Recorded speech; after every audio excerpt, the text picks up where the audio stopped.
Okay. Carlos, okay, You're set. all right. Okay, we'll start the Olivet Planning and Community Design Commission for August 4th, 2022 to order. Jody, I know Jody's our secretary, but Jody, since you don't have the list in front of you, I was going to ask Carol to do attendance. Is that okay? I do have the list, Rob. Why I don't have you- the packet. All right, fantastic. Rob Jurgel, Present. Carol Wagner, Present. Jody Rich here, Richard Brophy, Absent. Brian Lewis, Absent. Dan Rosenberg, Absent. and Tim Spiegelglass. Present. Okay. Let it also be known that City Council Liaison Missy Waldman is in attendance, as well as staff liaisons.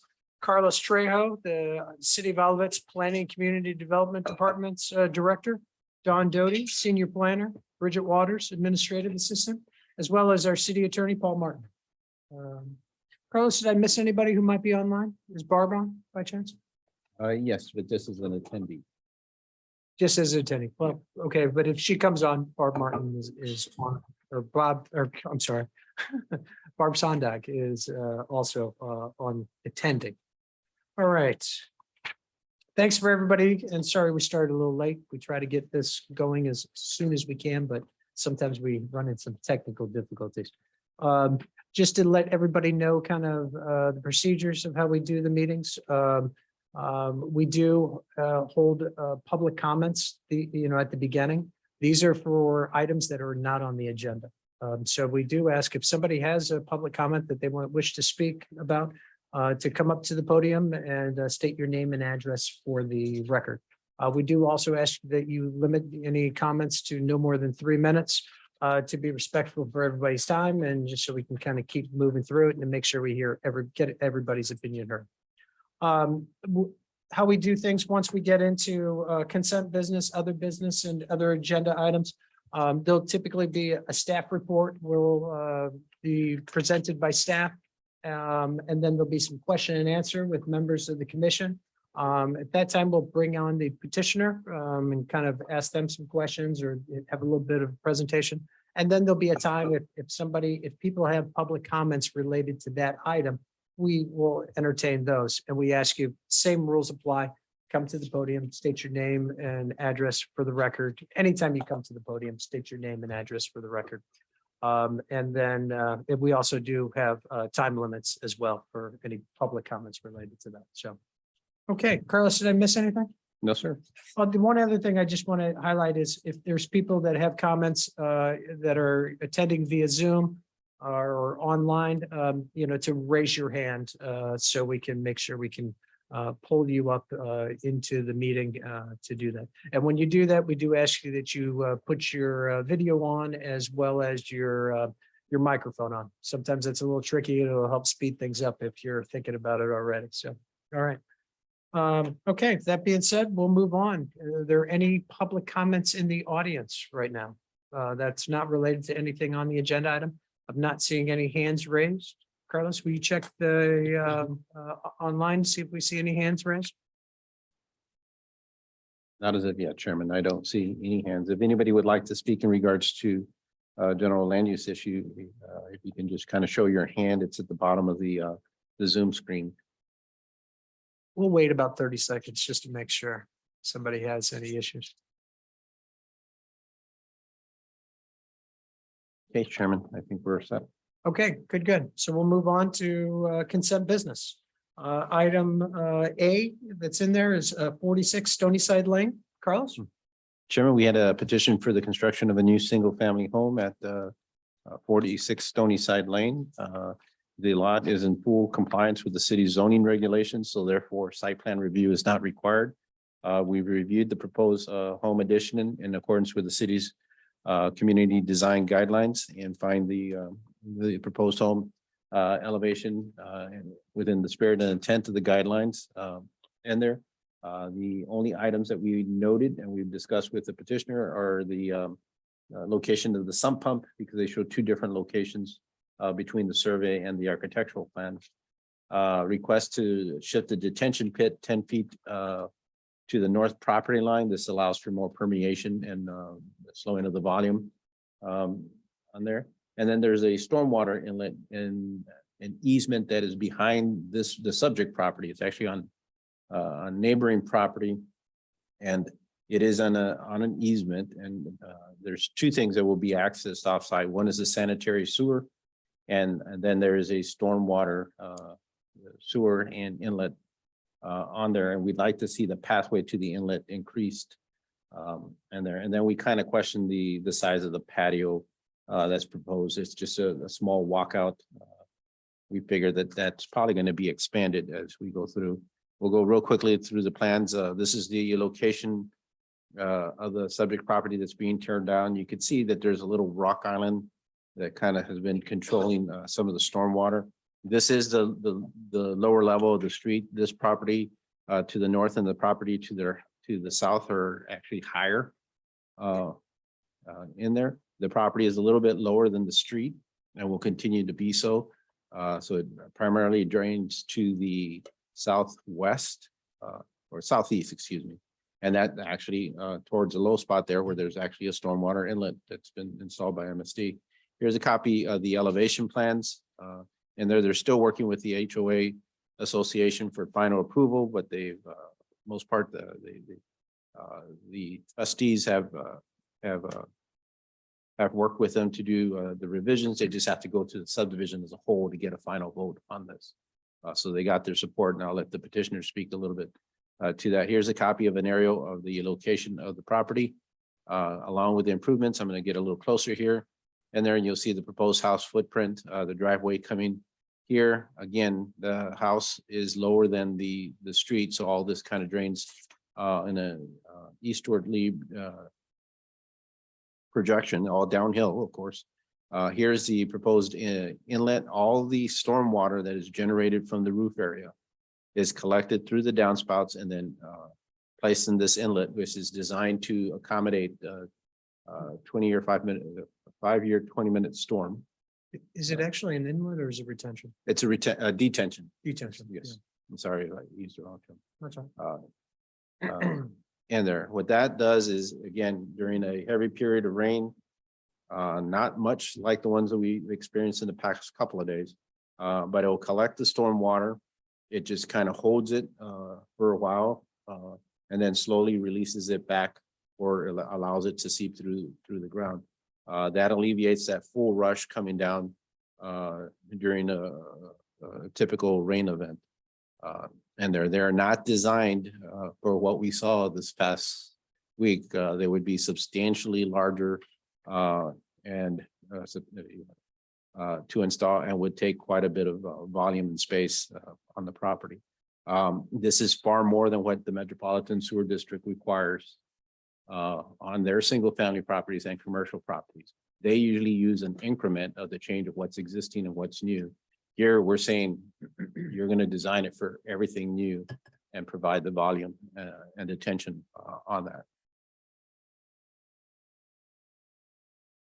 Carlos, while we have that aerial, can you Mhm. point out that inlet that you want Sure. to have cleared out? So here's Stony Side Lane, and this is north here with the magnifying glass.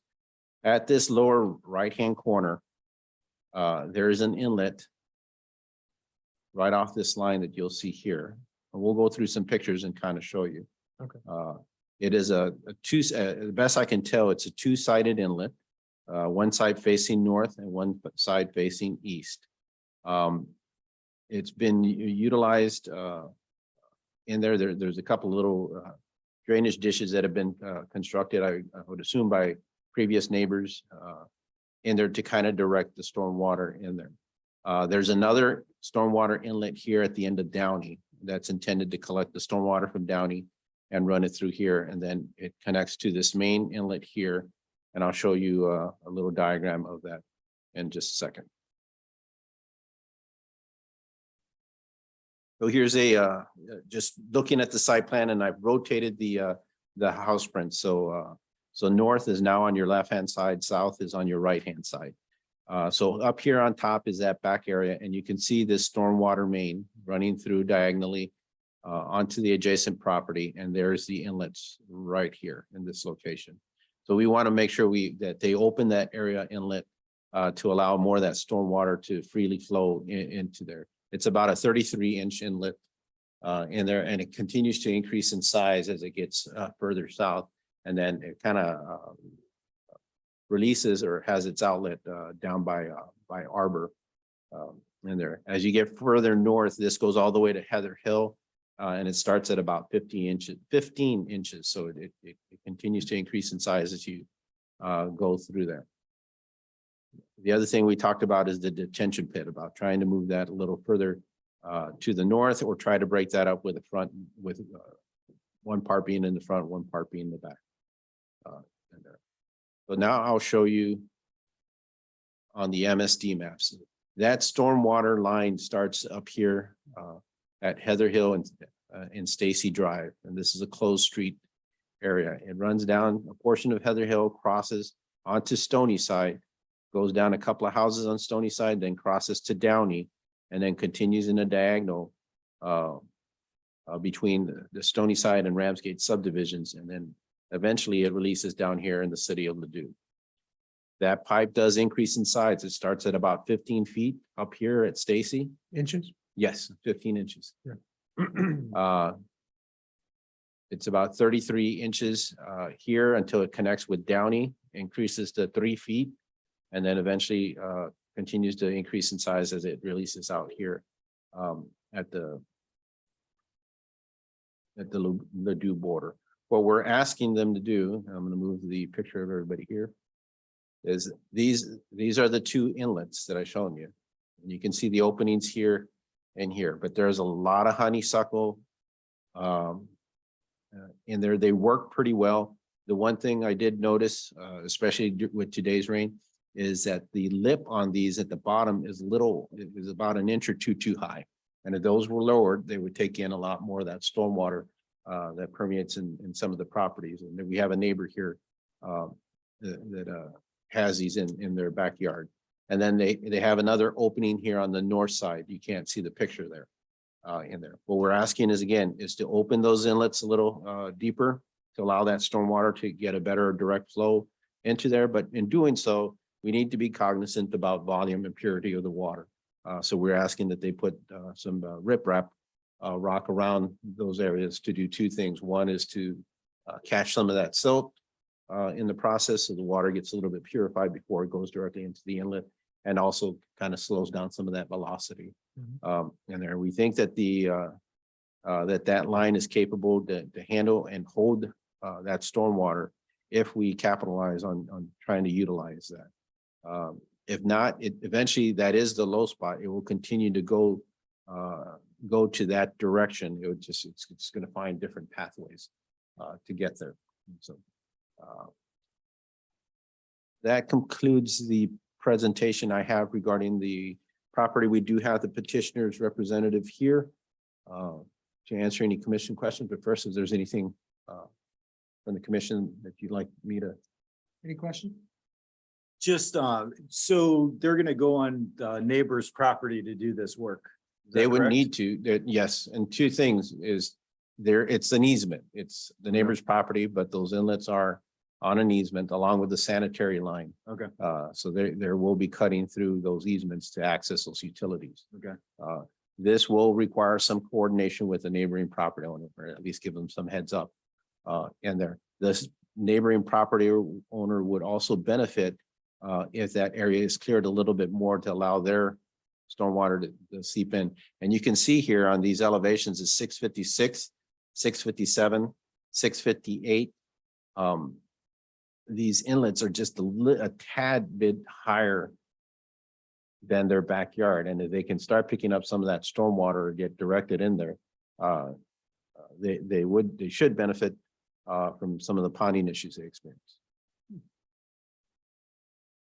Carol, any questions? Jody, any questions?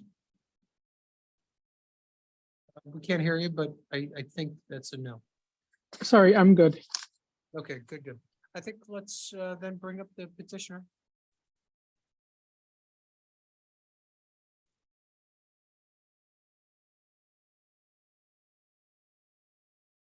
And remember to state your name and address. for the Yes. record. Hi, my name's Alex Barlsmeyer. I'm architectural designer with McKelvey Homes. I'm representing 46 Stony Side. Good, good. Any questions or anything that you can add beyond what Carlos's report? Yeah, I can go a little bit into first just with the HOA, just to clarify what he was saying. We've met with the HOA. Technically, our plan didn't meet their guidelines. But that's basically because we're basically the only walkout lot on the entire neighborhood. Guidelines didn't really count for a walkout. So we now have to get a variance to account for it. Basically, a lot of it had to do with their height of house. They've got a very restrictive 25 feet because we're a walkout and a story and a half. We do not hit that because they take it from all sides of the house. So we're working on a variance for them to basically give us the approval for that. The trustees have already given us verbal okay with what we've presented them. They just now have to get 75% of the neighborhood to commit to it. And that's basically a work in progress. They're looking at, they're going to be voting on it the 24th later this month. So, Good, good.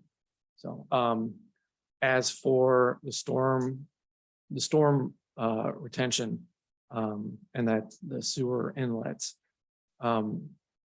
we are willing to work with this on this, especially with our neighbor, the house we're working on being the lowest in the area.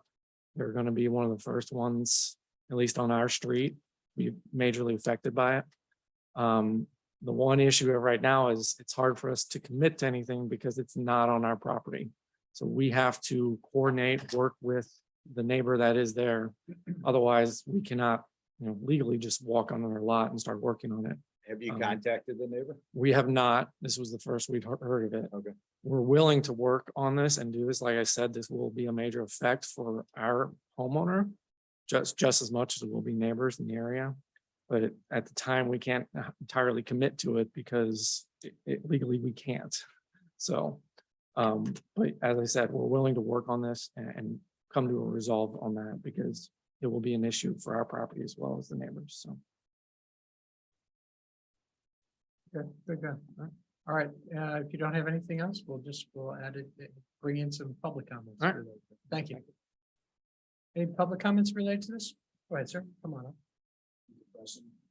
If it's, No, make it's sure still it's still the LED. Yeah, is you're still- still good. Can you hear me all right? Yes, Just fine. perfect. My name is Mark Sofer. I live at 11 Ramsgate Drive. I am the neighboring owner, my wife Nancy. We have other owners. I'm here on behalf of other people that live downstream from this property. I can tell you, we are overwhelmed with water on our property, overwhelmed. It's not just because of this recent event. We have standing water, massive water that comes down from Donning, comes down Ramsgate, and also comes from Stony Side, including the property in question. There is an inlet on our property. It's an easement, as Carlos said, and I don't question the good faith. Carlos has been out there and done everything he can to try and help us, but we are overwhelmed. Our basements have been flooded. We have tons of water. A neighbor lost 2 cars in the most recent storm. This is a big deal to us. And this property, when I read the plans, their proposal is to just treat the water as it has normally been treated, to pass the water as it has been naturally go. The only new thing they've proposed is this detention pond or whatever you want to call it.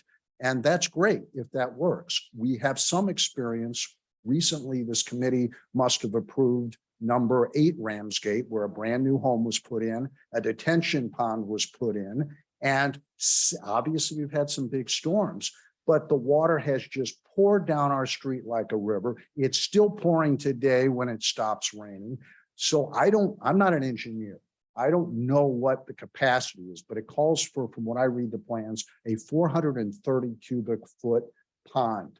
I'm not an engineer, but looking at the National US Geological Survey, 1 inch of rain on a 1 acre property is about 100,000 liters, which translates to 3,500 cubic meters approximately. This is not nearly enough, I think, to deal with the problem. Now, I'm encouraged by what the architect said, to work with us to try, and I'm encouraged by what Carlos is saying, to work with us to try and create a better way to get the water to the inlet, but to take a small house, build a much larger footprint, collect all that water and direct it to one spot and right into our yard again, I don't think we have the capacity for that. And I think it would be remiss of this committee if it cares about 35-year residents like us and the people behind us to approve plans until that's fully studied and make sure they're not going to be flooding our houses. I want to be reasonable. I understand the law. I'm a lawyer. I understand that they have the right to have water, natural water flow downhill. But when you create additional water, that's a nuisance. Missouri Supreme Court has alluded to that. And so there has to be more thought and foresight given to how can we address this issue. I'm certainly willing to work with the architect to make this work. I understand progress and we all want to hire tax base, but this is a very bad situation if you live in our city. We have pictures, we have video. The water is flowing down there. It cannot accommodate. We've already had all these new homes. It cannot accommodate this situation. So what I'm asking is that you postpone approving this until there is a resolution of it. And if not, if you're going to approve it, at least put in a lot more requirements to protect the landowners on Ramsgate. Okay, thank you for your comments. Go ahead, Carol.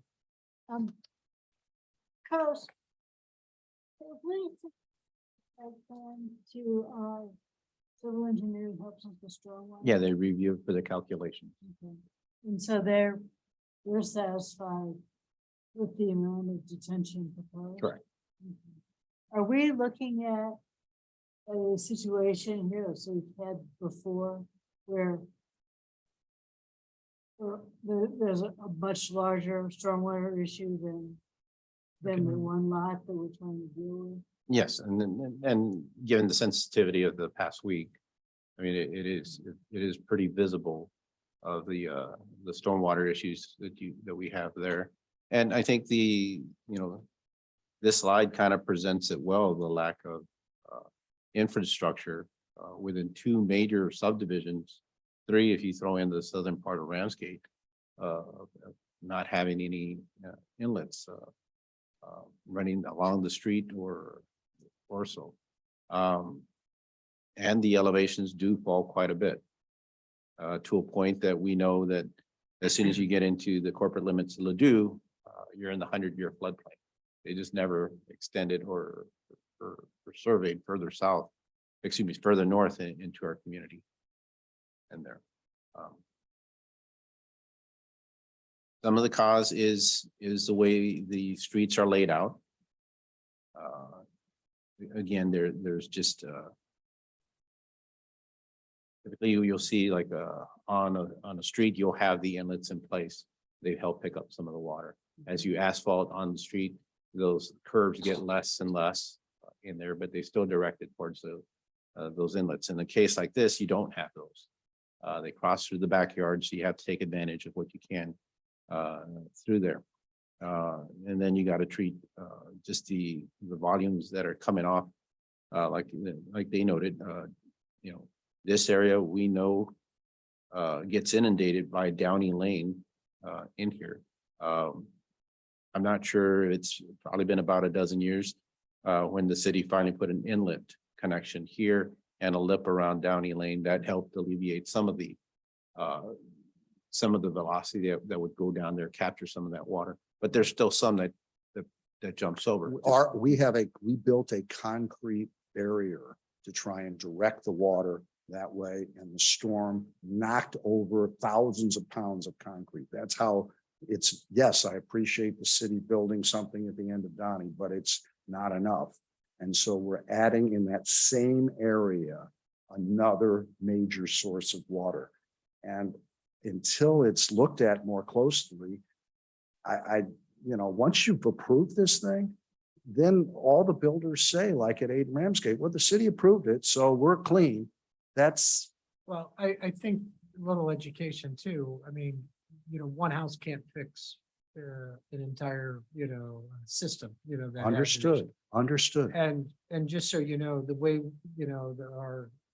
they determine the size of those detentions or retentions, however we want to call them, Mhm.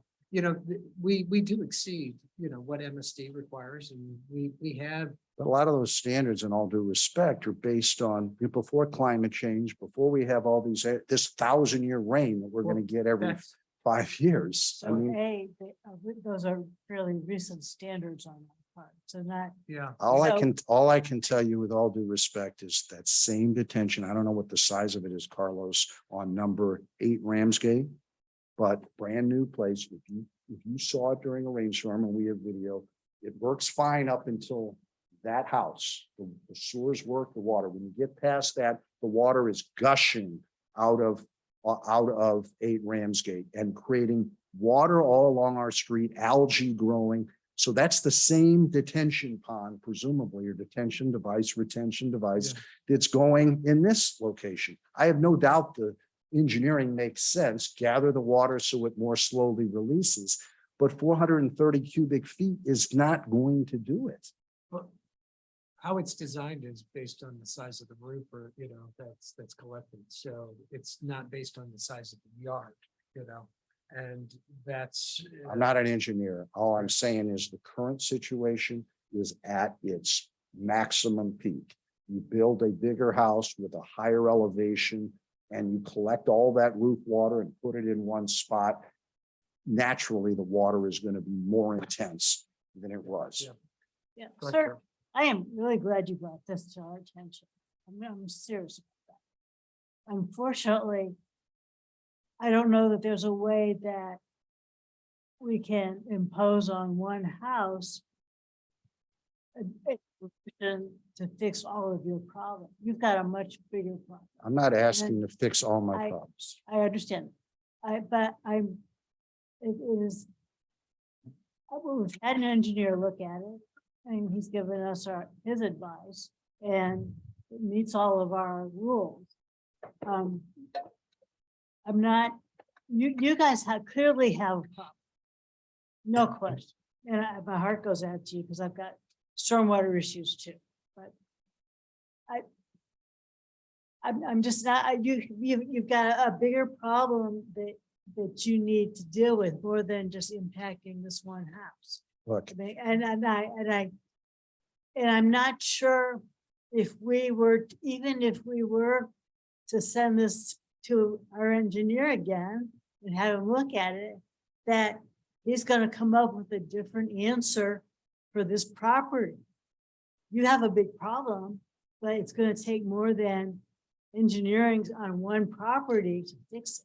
can I respond? Couple things. First of all, it's not just my home. It's a series of home on Ramsgate Exactly. Drive, not just Yeah. my home. Secondly, I'm not asking you to correct my problems. We have all spent, every one of us, a lot of money on remedial measures, building pipes, putting sump pumps in basements. I'm asking that you not increase the problem we already have.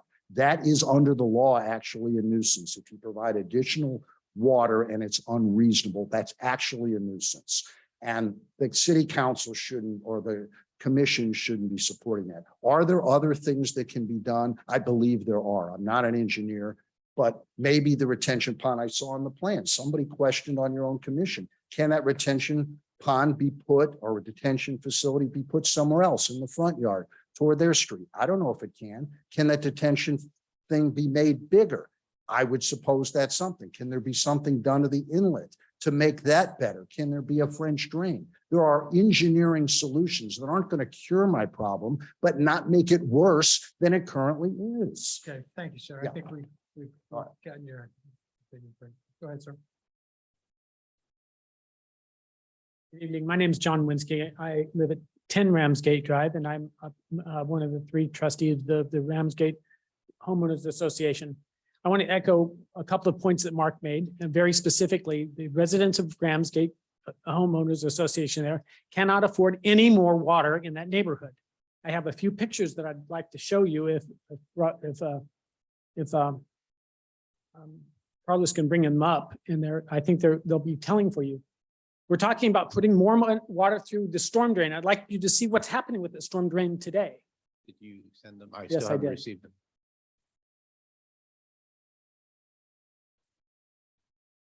Been checking, John. So over the storms the last few days, we've had 4 of our homeowners who have had flooded basements and garages and into the houses. That's 4 houses in that street area. Among the pictures I have for you are not just what it looks like during the storm, but at 5:45 this afternoon. So you can see that we have water coming down, in this case, specifically from the house that this group approved as not causing any more additional problems for the neighborhood. I'm sorry, that's just not what happened. What happened is they put the basement too deep and it has a sump pump running 20 minutes every day, every hour, every day. And that's before the storms came. So we have now a permanent little stream down our road with algae running down it and frogs laying eggs in the street. And that's every day before these rains. This neighborhood gets 43 inches of rain per year on average. We have rain 102 days per year. I don't believe that this is a 5-year event. This is an every year event that's going to happen. And this association, this neighborhood cannot handle any more water in the neighborhood. We count on you. You ask, can you put it all in one house? No, you can't put it all in one house. This is something that requires a government response. Not a one neighborhood response, not a one house response. You should be acting on this to fix the drains, to make them bigger. We can't handle any more water in that 15-inch drain. And if we can pull up this video, I'll show you the water flowing out of that drain onto our street this afternoon after the rain had stopped. So we have a big problem. We as a community have a problem. It's not for Mark to fix it. It's not for his other 3 neighbors to fix it. It's for the community to take care of this. And I have a few other thoughts about this. I'm going to make sure very clear our learnings from the house on the other side of me, which was just approved. First, I think it's very important that you not let any building go any deeper than they are currently. The house that was there before had a basement, but they didn't have a sump pump running every day. They had to have it running every day now because the basement's deeper, much deeper. Second is every bit of dirt that they dig out of that land, they need to take away because adding to the slope of that land is going to increase the velocity of the water, and the velocity of the water is what overwhelms the system. So when you do approve this, I'm sure you will, then I would ask that you take away every ounce of the dirt that's on that land. I would ask that you make sure that you don't let them go any deeper, that you make sure that the drains, the systems that are going to be taxed by this are addressed. You should not be approving any more work to put more water down that system into our neighborhood until that's fixed.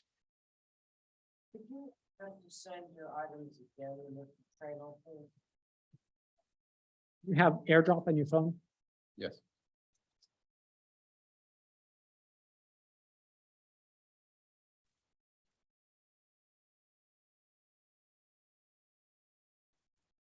Want to bring them up?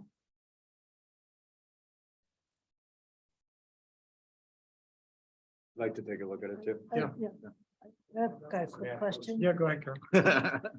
Carlos, just for clarification, it's new then. Yeah, thank you.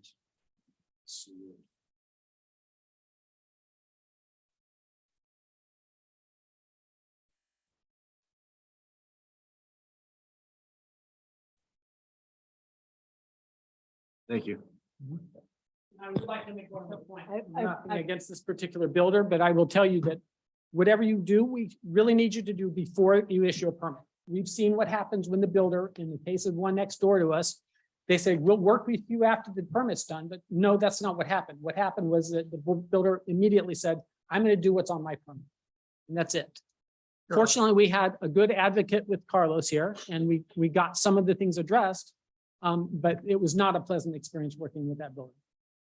Carlos, the sewer system in this area, that's MSD, is that correct? That's correct. So that the size of the sewers themselves and so on is that's MSD's problem. That's right. Well, No, it's our problem.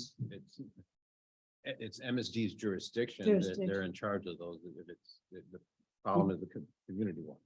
So I think many of us suffer the effects of poor MSD decisions in the past, but I'm trying to, So MSD has jurisdiction over the source. So if this neighborhood is having this problem, would MSD be the place that they would need to go to Yes, to lodge their complaint? and they've had those discussions. Yeah, and I think especially the properties on the south part of Ramsgate along this area here, you know, have noted the issues in here. If you look at the topology, it gets extremely flat back there. You have all this area trying to capitalize or use, you know, these two inlets here, and one of them is actually new in that process. The grades, and there's a valley about between Ramsgate and Heatherwood. I don't have the contour maps that runs through there. There you have houses where the basement is the first level in there. I think there's two situations in there. I can bring up the streetscape. But if I can just get Mr. Brzezinski's email.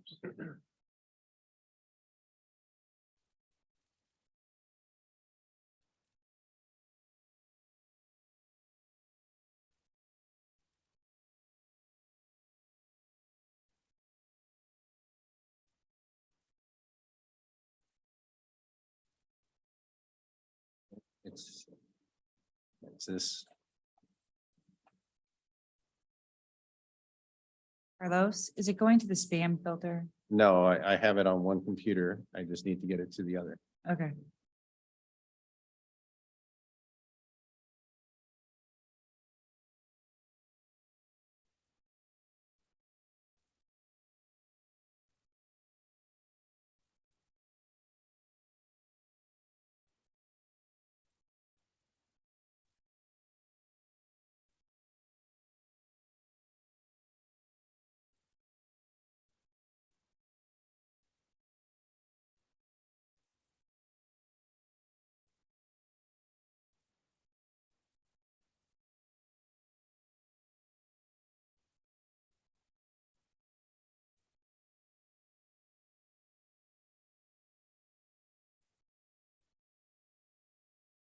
With me 1 second, Chairman. No worries. I would like to just make the comment, you know, if your point that you can't have a single house responsible for this, how many more houses are you going to approve on Stony Side before you fix the sewer lines? It's not the one, it's the We understand cumulative what you're effect of all saying. of them. We understand. I think you've said it. No, so.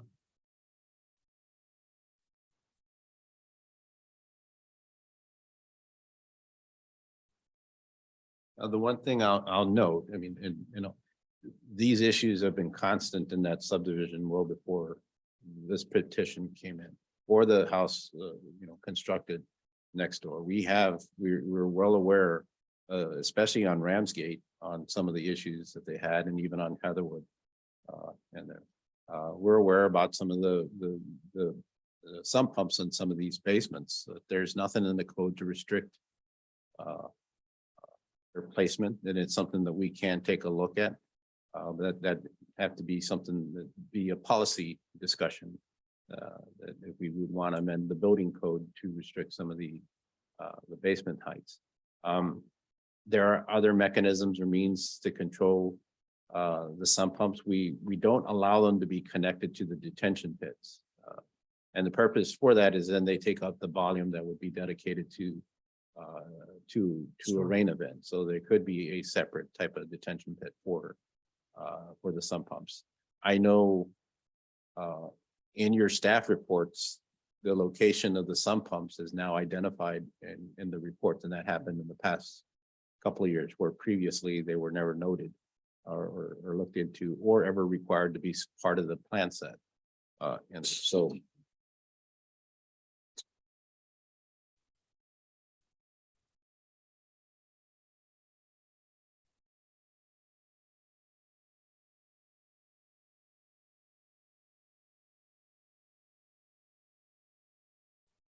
again, I'm still having an issue.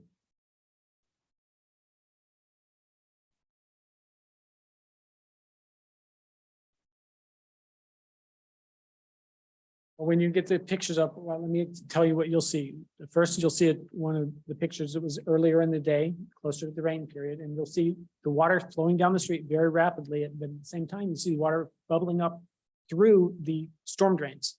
So they're completely overwhelmed and actually flowing out of the top of the covers and into our streets. That's one of the pictures. The second picture, I tried to convey for you what the problem is with this house that was recently approved and as meeting your requirements and allowed to go forward. And it shows what the effect of that has been on our neighborhood because of the depth of the basement and the change in the topography. So the velocity of the water coming down different. And you'll see that there's no water anywhere else on the street and then a flood coming from that one house. And that's every day again for the last 6 months. It's not only the rain events, it's every day because of they went deeper. The other ones I'm showing you are basically reinforcing that, showing you actually this afternoon at about 5:30, I took a picture to show you that it's the same. We have water that's going to be there all the time. And the others is just the pictures of the fact that we have such an incredible amount of algae now and frogs laying streets in our eggs in our streets. So that's what you'll see in those pictures. I was curious, does our ordinance, oh, let me try. When I have 2 sump pumps to drain my basement. Both of them drain into my yard, which then absorbs the water. Most of the sump pumps exit into the yard, or are we saying that many of them? exit Some into do, the- some, I think this one has an extension Well, on it. I would note also that the old house did exactly what you suggested. It had a flatter yard and it absorbed all that water. But what did we do? We took all the dirt from the house and we put it on the top of this rest of the area, changed the topography. It's steeper now, has a higher velocity, and it all drains out. The yard doesn't hold anything. It all drains out. And that's again why I'm hoping you'll say, take every ounce of dirt out of there that you dig up. You don't need to change that topography.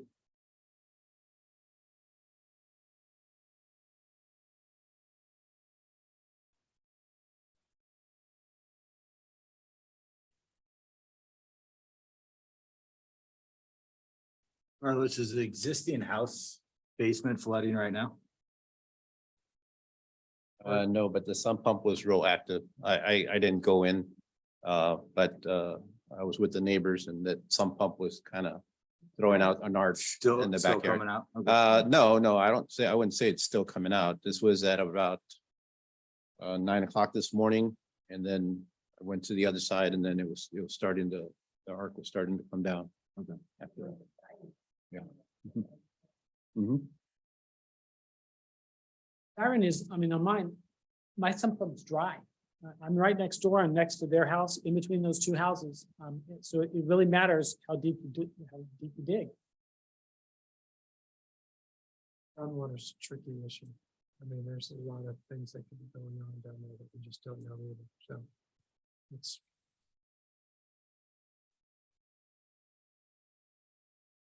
And I'm not having any luck. Can you coordinate or get separate with John? Sorry about that.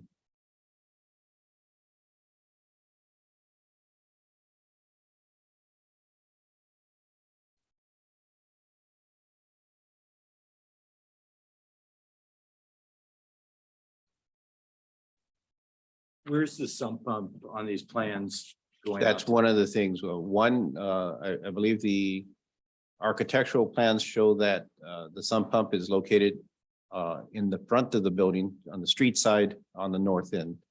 But the site plan shows it on the back of the building, releasing into the rear yard.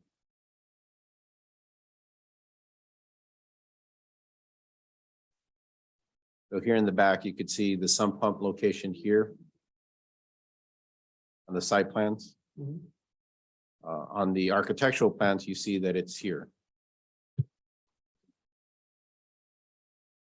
I We think will that's be- noted in your report. I just want to say we'll be following with the architectural plans, so it'll be in that front corner. So. Discharging where? to the Right front here. yard.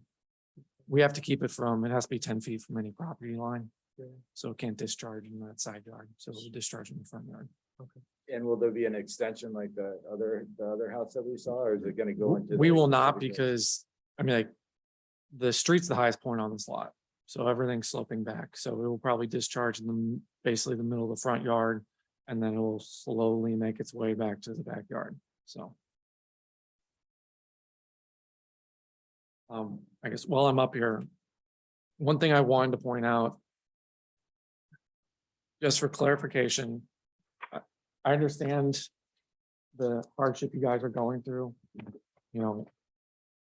I've seen plenty of pictures of the houses and stuff and flooded. I've had friends' houses have been flooded. But on top of that, these storms are unprecedented and really, for a single lot, like we're talking 9 inches of rain, that's 9 inches of rain across the entire lot. You can't contain that. So I understand that. I understand. But one thing I do want to point out, we are decreasing the amount of runoff on these lots. Existing lot has no retention, none. So every inch of water that falls in that lot, including on the house, but also on the lot, drains. We, by including that retention area or detention area, we are holding some water on that lot. So if we basically, I mean, like, if we won't get into the science of it, we can look at what it is, but basically, will it cover everything? No. But there's really not much we can do. Actual grade of a lot, your actual yard can only handle about 2 inches. Anything above 2 inches literally just runs off. So your standard yard can't handle most of these rainstorms we're getting, which is part of the problem. As you said, our rainstorms are not becoming 1 inch rainstorms. They're becoming 3 inch rainstorms, 4 inch rainstorms, 9 inch rainstorms. To a certain extent, there's nothing we can really do to prevent that. We can do everything we can. We're trying to do what we can to help with that issue. But at a certain extent, we can't resolve the major issues. As I said, this becomes a bigger issue. So I know you don't want to have a dialogue. I appreciate that.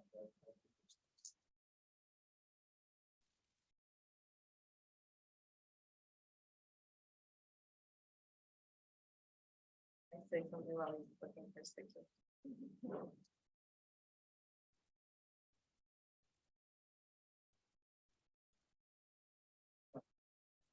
I'm Nancy Sofer. I live at 11 Ramsgate. And I don't know when they built the big houses on Downey. So Downey, if you went straight down Downey, you come into our backyard this direction, and then their house is this direction. So whenever they built those houses on Downey, their whole goal was to drain the water to that retention center, that same one. We didn't know anything about it. We didn't even know they're building. I mean, we didn't pay attention at that time. This was like, I don't know, 10 or 12 years ago. But the goal was bring the water to that retention center. And what happened was there was a big rain, not a 1,000-year rain or like we just had, just a big rain. And all the water came down Donnie and went to that detention center, which didn't hold it, flooded our backyard. Our yard was like this high with water. Went into our house. We had to redo our entire basement. Of course, you don't have flood insurance because you don't have flood insurance. There's no such thing around here.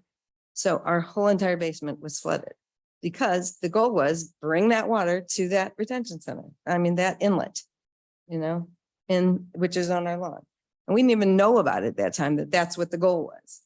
And so, and now the goal is bring that water to that same inlet center that didn't hold it to begin with.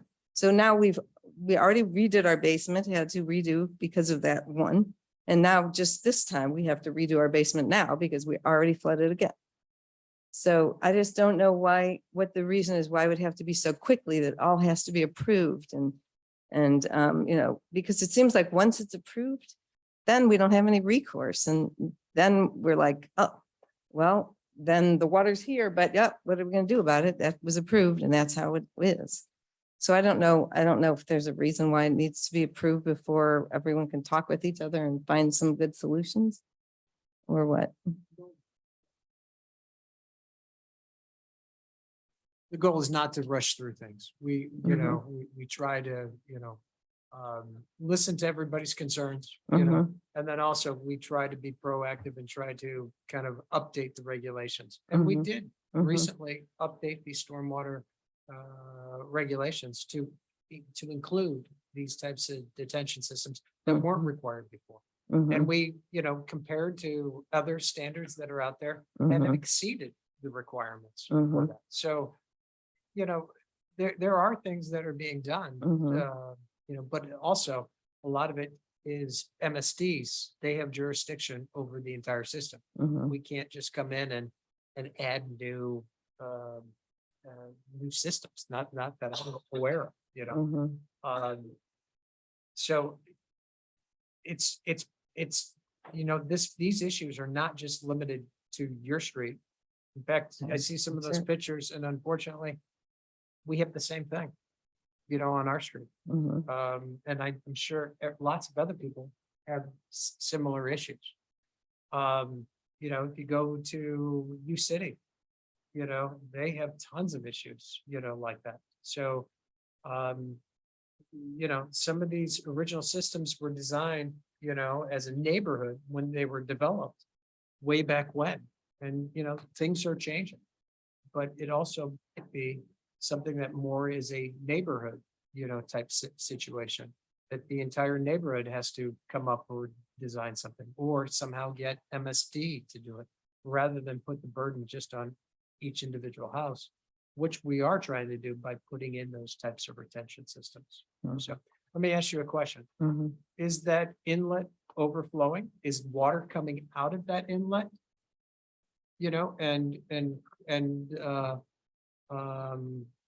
Causing the problems in your yard? Well, it did from Donnie, when it came down there Yeah. and it flooded the whole lawn and everything.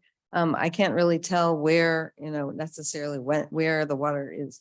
Our lawn is like a lake when it rains and I can't tell exactly where the water is coming from. Right. If it's coming from overflooding from that inlet or also still coming from Downey, because we had, like Mark said, that wall, we had a retention wall and it knocked it down. Which house where is the inlet that you're talking about? Is it- Where? It's in our right about yard right here. between our house and the new house you're Okay, gonna build. So you're on Ramsgate, okay. Is that right? Yeah, and that inlet is on our property. Right. So it comes like, if I'm looking at the new house being built, that's the inlet and that's our lawn. Could Right. be that the inlet needs to be enlarged. Or inlet enlarged or cleared away, for that honeysuckle. Have you guys done anything like that to clear away any of the honeysuckle to make sure that it's getting, it's. I mean, able to the take- inlet is, I know that it can flow through, there's no honeysuckle in the inlet itself.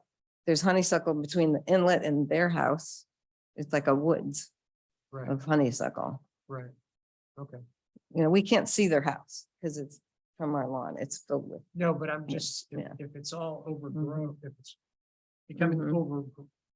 overgrown Mhm. in around that inlet, it may restrict the amount of water that can get to that space. So by clearing that out, I haven't been But there, sir. I don't know. If more water can get in, then the inlet will get just overflowed and just go onto our lawn. Mm. That's not-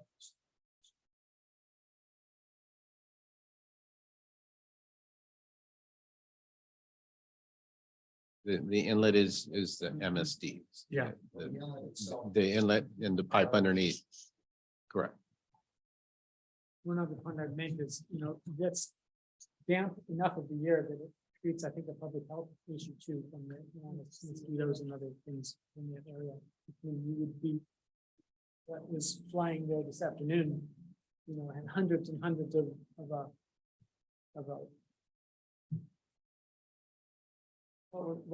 dragonflies and whatever. Have we been able to get the pictures? Okay. I did, we're trying to get them to the computer. They're very large, so they're over 35 megs. Oh, my gosh. Yeah, the 19 second one, anyway, so that's why it's not sending through the email, I think. And I'm wondering how we can get it up displayed. Yeah. No, We're, I'm, They're big like the water. they're very big. And Chairman, if I Um, can address a couple of questions that have been brought up. One Yeah, is yeah. about the process and not expediting an approval. These are not expedited in any form or any way. They're required to be submitted 30 days prior to a scheduled meeting. We quickly turn around and try to mail out postcards to adjoining property owners in there. And then within that, let's say even that 20-day span of when those postcards get there, I got one call. And that was from the Stofers. And I went out there and to go take a look, and I took a look again with the rain today in there. So these things are not expedited. These things are coming in today. I know we had a big rain today, but where were these issues last week? If it was that important, Actually, I've called you about the, the house next door, yes. The second thing on these, so they are requirements for this new construction that were not in place several years ago, that are required today, and that is the detention pit in there. It's the most stringent in the St. Louis area, and we take pride in that. Other communities have also moved in towards adoption of those. I think Webster Groves is the only one that does the full 100% like all of that in there, and they are working. You know, we have major stormwater problems with or without these pits. These pits have facilitated to at least not increase some of that in terms of adding additional water. So the next thing is about the grading. And we're trying to get better in how lots are graded. I do agree. I mean, you look at, you know, how this area back here all around the Stofers property and how that's graded and the slopes that are there, they're pretty extensive in there. That's just, you know, for planning and in the process.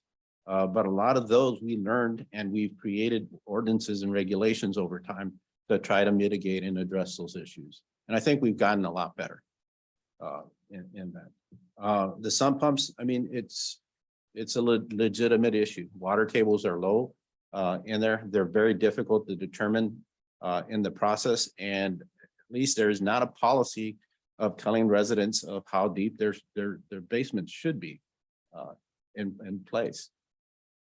These sump pumps create issues. And if you go up and down Oak Estates, you'll see a lot of different ways how people have tried to resolve some of these sump pump issues. And even down in this in Stony Side, you'll see how people have created rock gardens or rain gardens in that process. I'm aware of the issue that Mr. Wazinski has kind of noted in there. This house was just constructed. We saw its first major, I mean, pretty big significant rains in there. And I'm aware, you know, I was out there, you know, we're like, you know, let's wait till it's completed. Let's wait till it's completed. It's completed. I encourage all of you to drive by. You can see it. And it had a very, it has a very active sump, Carlos, but the grading was working. The grading was working. Sure. The sump pump was creating a lot of, was popping a lot of water. And if I'm that owner, that's what I wanted to do in there. It was doing its job, but it's overwhelming at least that area that's in place right now. And they have to come up with some type of solution in there. One And of our no portion did I see the detention, which is located in the front, not in the back, which is located in the front, was that overflowing. One of The our in- one of our homeowners who's on the line is unable to speak. And she asked if we could get a copy of the plans, that we'd like to have another engineer look at them Sure. on behalf of the subdivision and give. you Just as the comments. postcard noted, they're online. Okay. They've been online for over 20 days. Okay, thank you. Okay. The other thing is, again, the swell that was right between the house and number 10, I mean, it was holding. Now, it didn't hold that heavy rain that we had, but water was coming through that area. That inlet that you're going to show in there, you are correct. I mean, you see water bubbling up, but it has nothing to do with the inlet that we're talking about. That inlet is picking up from Ridgegate in there, and you can see from our map in there, there are a wide variety of issues. In that Ramsgate subdivision, we're more specifically aware of this area right in here. And there, because it's so flat. And again, you have all these homes trying to capitalize on really two major inlets here. I'm not too familiar with this one here. The one where the water is bubbling is off of here, and that's actually an extension coming from Beachmont and It's actually the next one down. That one there. these are the two at the lowest. We've always had issues here. This is the one that you'll have the pictures of. This is the one in the back of the Stouffer's property. In there. So I think Don, you sent me.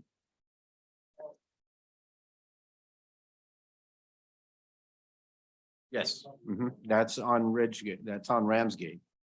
Did it come through? Okay, Oh, I So- can't. thank you, sir. Thank you. I believe it's. If it's something that's already been talked about, then no. Okay. I mean, this idea of being expedited by 20 days.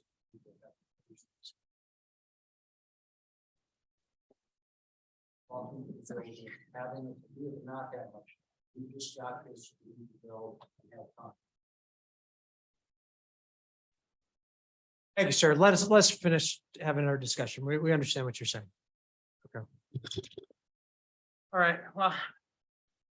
I feel for everybody's problems, but I also think this isn't anything unique to just your area. I mean, I hate to say it. These are tough issues. Now, are there some things that might be able to be done by working with the neighborhood there? Yeah, there might be some things. You know, potentially, I don't know if anybody has any thoughts. I don't want. One more. Sorry about that.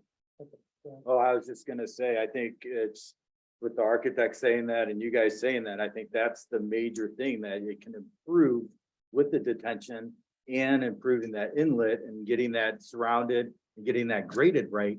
That's where this problem is, that you can make it better for you guys and better for the homeowner, because their water needs to go to that same outlet. And if not, their basement's gonna be flooded just like your basement's gonna be flooded. Carol.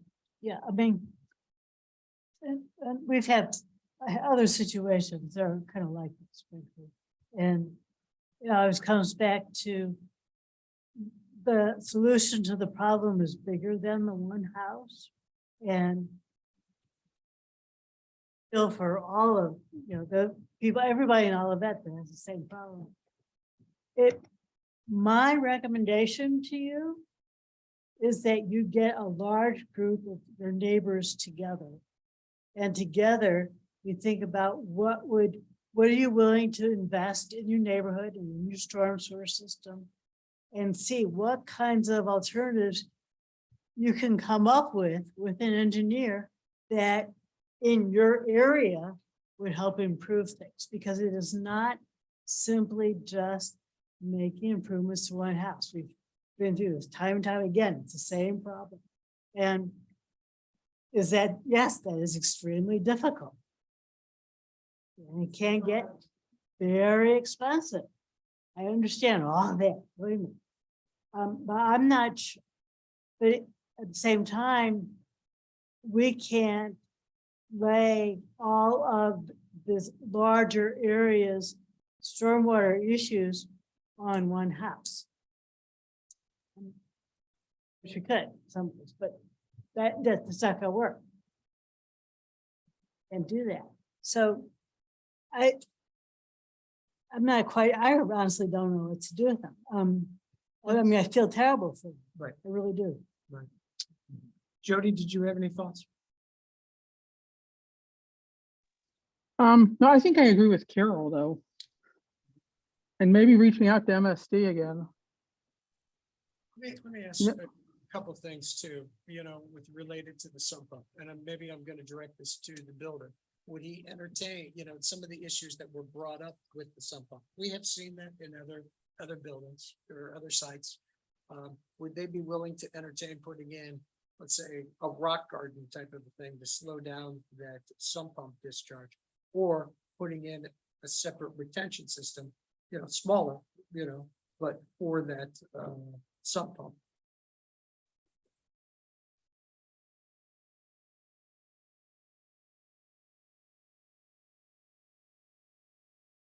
I mean, I guess we'd be able to entertain that. For this lot specifically, especially with where it's gonna be draining on the front. It's probably gonna be very unlikely that you're gonna have any runoff into neighbors' yards. Or into the street. It will not drain in the street because it will discharge at a lower elevation than the street. Right. And because of that, it's gonna have to travel from our front yard, down the side yard, through the backyard before it ever reaches anyone else's property. If it actually did that, that'd be amazing amount of water it'd be pumping off. So yes, we'd be willing to entertain, but especially with a rain garden, that gets to the point where we have to talk to our homeowner that we're building this for, because then that gets into their landscape plan and all that. As I said, to a certain extent, I'm not sure entirely how much it's needed with the unique situation where we're gonna be discharging and how our lot actually slopes. It's very unlikely that that water will ever reach anyone else's property. So, Then, since the homeowner has indicated access, would I agree that you're granted them access? I mean, yeah, we're willing to work with Willing to them. Commit now? to Yeah, I that? mean, like, we're willing to work with them. We would definitely want to work with it. Part of it comes with a legal aspect. We just got to work on paperwork and basically be legally able to access their property and do work on their property. But I mean, like, we're definitely 100% willing to work with them to try to resolve that problem. Because as we said, to a certain extent, it's not only an issue for them, it's also an issue for our homeowner because they are the lowest one on our side of the street. So. Thoughts on that? One more comment about the sump pump Yeah. application. I'm Charlie Brennan with McKelvey Homes as well. And like you mentioned earlier, soil conditions are a very mysterious thing. You don't really know what you're going to find until you actually dig the hole. So to commit to something before we know what the existing groundwater conditions are, specifically on 46 Stony Side, I wouldn't feel right doing that. But based on what we see there, we get soils engineers to actually observe the ground as we dig the hole. And in Missouri, we unfortunately have a lot of what they call plastic soil. I don't know if you've heard of that before. Clay. It's very expansive clay. And what the soil engineers require us to do in those instances is over excavate and remove that clay from the site, all in hopes of preventing issues for the homeowner and upheaval in their basement slab. And when those happen, when we do that, it's typically in the 18 inches to 2 feet underneath your foundation slab. What do we fill it with? We actually fill it with granular fill.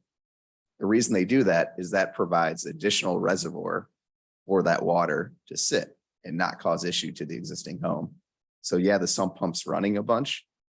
It's running a bunch because they're holding a bunch of water underneath that foundation footing. So that's almost a second detention area that goes into place in these new existing homes that weren't in existence on the ones in the past. So we'll definitely look at it. We definitely want to, and like Alex mentioned earlier, we are hired on behalf of the owner of lot 46 Stony Side, and we are contracted to build them a house for them. So any discussions that, we were made aware of recently, we need to have those conversations with that customer in regards to addressing the stormwater issues. But I can tell you, we're committed to not causing more issue than it currently exists in Olivet. And, I want to give compliments to all of you for passing one of the strictest stormwater management plans in town. We build in a lot of different areas. And I think Olivet was the first one to do it. I remember building them prior to having the regulations in Olivet and then meeting with Carlos on site and discussing the regulations. And frankly, I wasn't very happy to do it because being a builder and being a new homeowner, I felt like the burden was entirely placed on the new construction because that was the easier target to be faced. But we're committed to doing what's in the code and we're committed to improving it. And I really accommodate you guys for taking that stance. I know it's a big issue And it's really going to take everyone in the community to help resolve it. So thank you. Thank you guys for that. Thanks for your comment. Well, I think, my personal opinion is that they should work with Mark and the homeowners and decide on a plan of action. And we defer this and they decide on the plan of action, and then also that the architects talk to, and the builder talks to the owner to make sure that they're okay on board with it. I don't think there's anything that we could say up here to make sure that that happens right now. Carol, what do you think? I think that's a good idea. I'd like to see them come back in a couple of weeks with a solution that they can live with. But they're not gonna take care of all the stormwater in the neighborhood, that's for sure. Right. But if they can come back and say, "Well, we've agreed that we're all gonna chip in and we're gonna expand the inlet, you know, whatever it is it takes, it's, you know." That it gets better and everybody's a little bit more happy. That's what it's about. Jody, do you have any thoughts? No, I disagree with I agree with Carol and Tim. I concur. So we'd like to defer this until you guys can talk to the owner. Or Carlos? Chair, can we just check if there's anybody online that wants to speak? Oh, thank you very Yes, much sir. for doing that. We'll take care of the issue on our property, and we're willing to work with other people on that, but I think it's got to be equitable involvement in the situation. Association, I'd just like to understand, so it's your position that it's our responsibility to repair improve the sewer system for the city? Is that your position? No, sir. That's what, Not at that's all. what I was We'll asking. talk about that afterwards. No, I would like to know that because that was stated twice that we should decide how much we need to spend to improve our neighborhood by improving our sewer system. Now, if that's your opinion, I'd just like to know. Chances you need to go to MSD and talk to them. Okay, about so it's not, you're not saying that that's something that we should bear the cost. They're suggesting if you can't get to MSD, then you guys may need to come up with a solution, just Okay, like because- other neighbors had. Because what that does is it brings in multiple properties and looking at the system as a whole rather than one I house. mean, that's why we have a city government. From my perspective as the association leader, Sure. I'm letting you know, in my opinion, I'm very glad you clarified that because early in the statement, it was made twice, it was said that we should look to see whether we should spend the money to improve those systems there. Thank you for clarifying. that. Mr. Chairman, if I could just ask a question for clarification. The difference of what is on the document reflecting where the retention piece will be is reflecting in the back, but the gentleman has reflected that they're gonna go up architect plan, which shows it in the front. Do we need to clarify that in any way? That Do was you need to get modified, corrected plans so that it shows that? Because sometimes what one professional reads is because of an error of another professional. So I'm just asking that for that purpose. Well, clarify too, that's talking about the sump pump, not the detention system, you know, so. Sump pumps in the front, yes, yes. Okay. All right, Carlos, Right. any comments or any people? Okay, if there's anybody online that would like to speak in regards to this item, if you can just show your hand. It's located in the bottom center of the Zoom screen.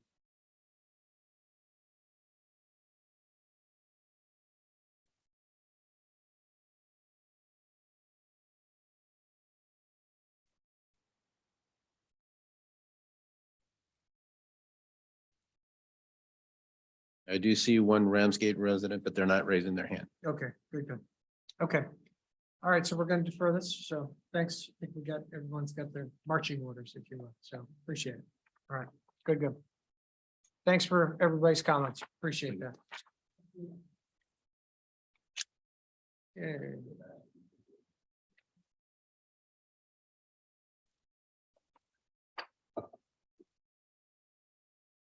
We'll move on to other business. Carlos, I know you're trying to get settled, so once he gets that ready.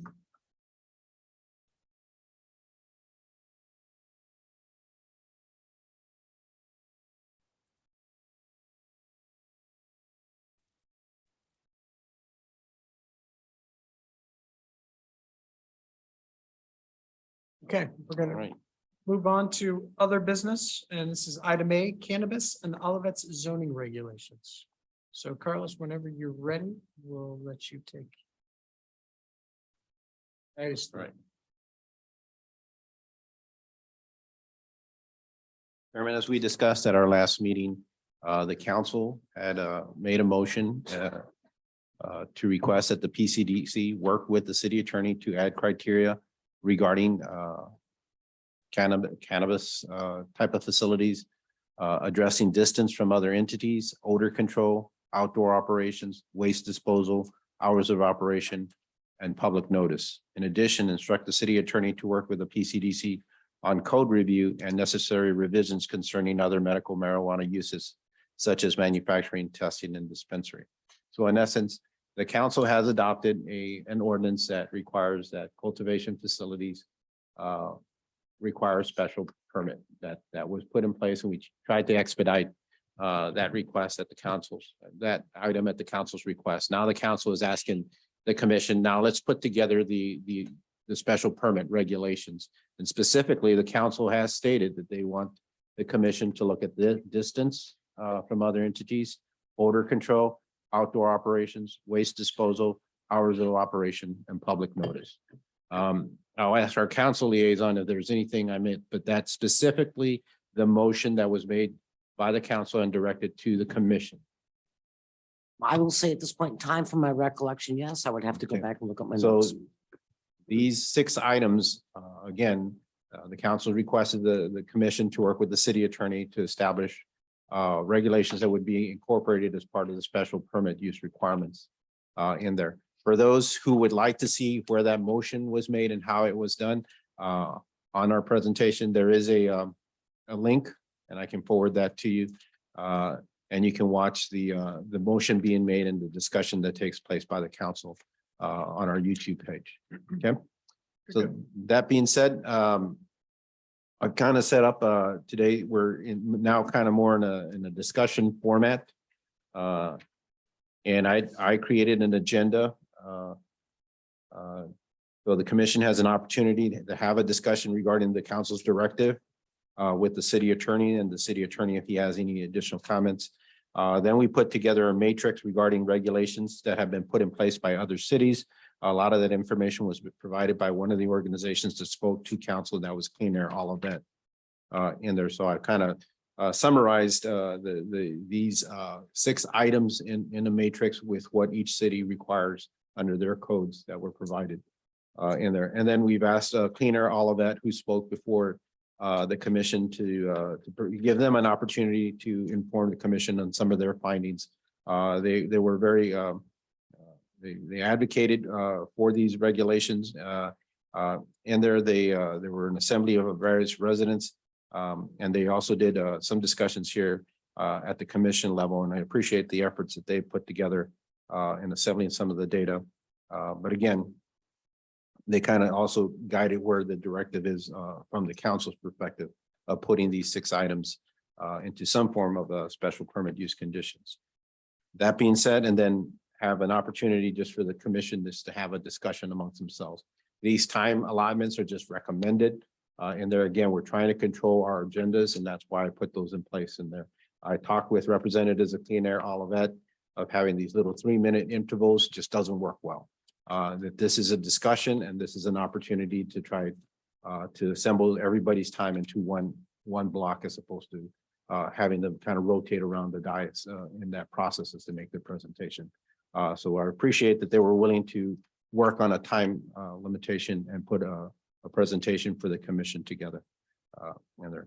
That being said, I'll bring it to you, Chairman, and then if you want to have a discussion with the city attorney. Yeah, go ahead, Carol. I have a quick question. I've struggled with other cities and trying to create ordinances for this kind of uses that cause neighborhood issues. And one of the first things that we've always contended with are things like when you have odor control issues. Okay? How is the municipality to measure? Or is the idea that we will get somebody, an external source, an expert an outside expert? Are we going to require the use to provide their own measurements? I'm not. It's a difference in approach when we think about solutions. Mhm. And if council Kit is interested in giving us the financing, we could seek, outside help to help us define the parameters, but otherwise we can struggle through this on our own. But that also means that we're back to reliance again on the use to provide measuring controls and the actual measurements. I'm just not sure whether we're talking about noise or you're talking about odor. How do we want to handle it? In some ways, it's a larger policy question. Correct. And I'm just. Well, and I'll give you one example, stormwater. Kind of get there, I'm not an engineer, but our policy is to hire the expertise of an independent consultant to assist us in the review of a new home construction and in regards to stormwater. That's one possibility. One of the things we'll take a look at is what do other communities do, or how did they address odor? How did they define odor? And then who's responsible for determining the odor? I think it's a valid discussion. I don't know the answer, and I don't believe I would want to bias what the result would be. I have my thoughts on it, but I think that's the directive of the commission to have that discussion and see what's most effective in there. Noise, that one's for us, we have a meter, and it's a detectable decibel, and we rely on the police department for making that determination, especially on our side, because we look at, there are limited constructions on like construction or mechanical type of things, but there are other type of things where in our zoning code or the land use code, we're cognizant of noise. A good example is when Mobile came in and put the car wash. We required them to provide us all the specifications that it met the decibel level identified in our ordinance, and our means of enforcing that odor, that noise decibel is through this mechanical equipment that the police has. And for the most part, we haven't had any issues in there. So that's worked okay. But there are two different type of entities. I mean, it's hard to relate odor and noise. And then there's that personal perspective, because what may be loud to somebody else may be fine to somebody else, so it's always,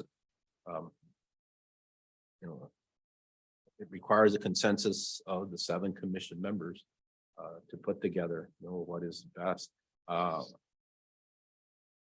ultimately think that, it will require some outside professional assistance or review. Now, whether that should be the developer's responsibility or the city's responsibility, that's what we should talk about and see. I don't know the answer to that in there, but I hope that kind of gives you a little bit of guidance. I know it's not a direct answer. Gives me a little bit. And the tricky part is that with measuring these types of odors, there's not a meter that can give you a level like you can with the noise meter. Right. That's really the big issue. Okay. And you know more than I. So. Right. All right. I don't really have anything. I'm very glad for everybody to be here and all the effort that's put together, but I'd like to hear from Paul, especially because a lot of these can be very litigious. So. Okay, so we're back at kind of back at square one again. I know you guys have gone through this before. I do not know to what extent you've gone through it before. Certainly with the city council, we've gone through 2 public hearings, multiple public comments, and received a bunch of literature that has been shared with you all. I don't know if you've seen or heard all of that before, but that's where we are right now. And I took the time to review all the literature and all the ordinances from other cities today. in addition to a couple of more cities. And I also reviewed the Code of State Regulations. It's 33 pages with 4 columns of very, very small print. And it took a little while, and it wasn't exactly exciting. But throughout this process, I'm really beginning to envision how we can put together something that I think I'm comfortable with as city attorney, and that will address the concerns raised by the residents. Now, with that background, I do want to touch on some general issues, and these are not written in stone by any means. But for instance, I'd like to talk a little bit about odor. I mean, I think you're exactly right. There's a couple of questions when you have an odor prohibition, which the citizens have advocated, and which several of our neighboring cities have. It's not practical because odor is going to escape from these types of facilities. It's going to happen. And it's difficult to enforce because you don't know the degree to which enforcement should be triggered.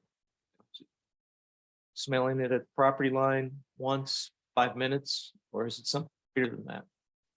And I think that there is probably a way to get around that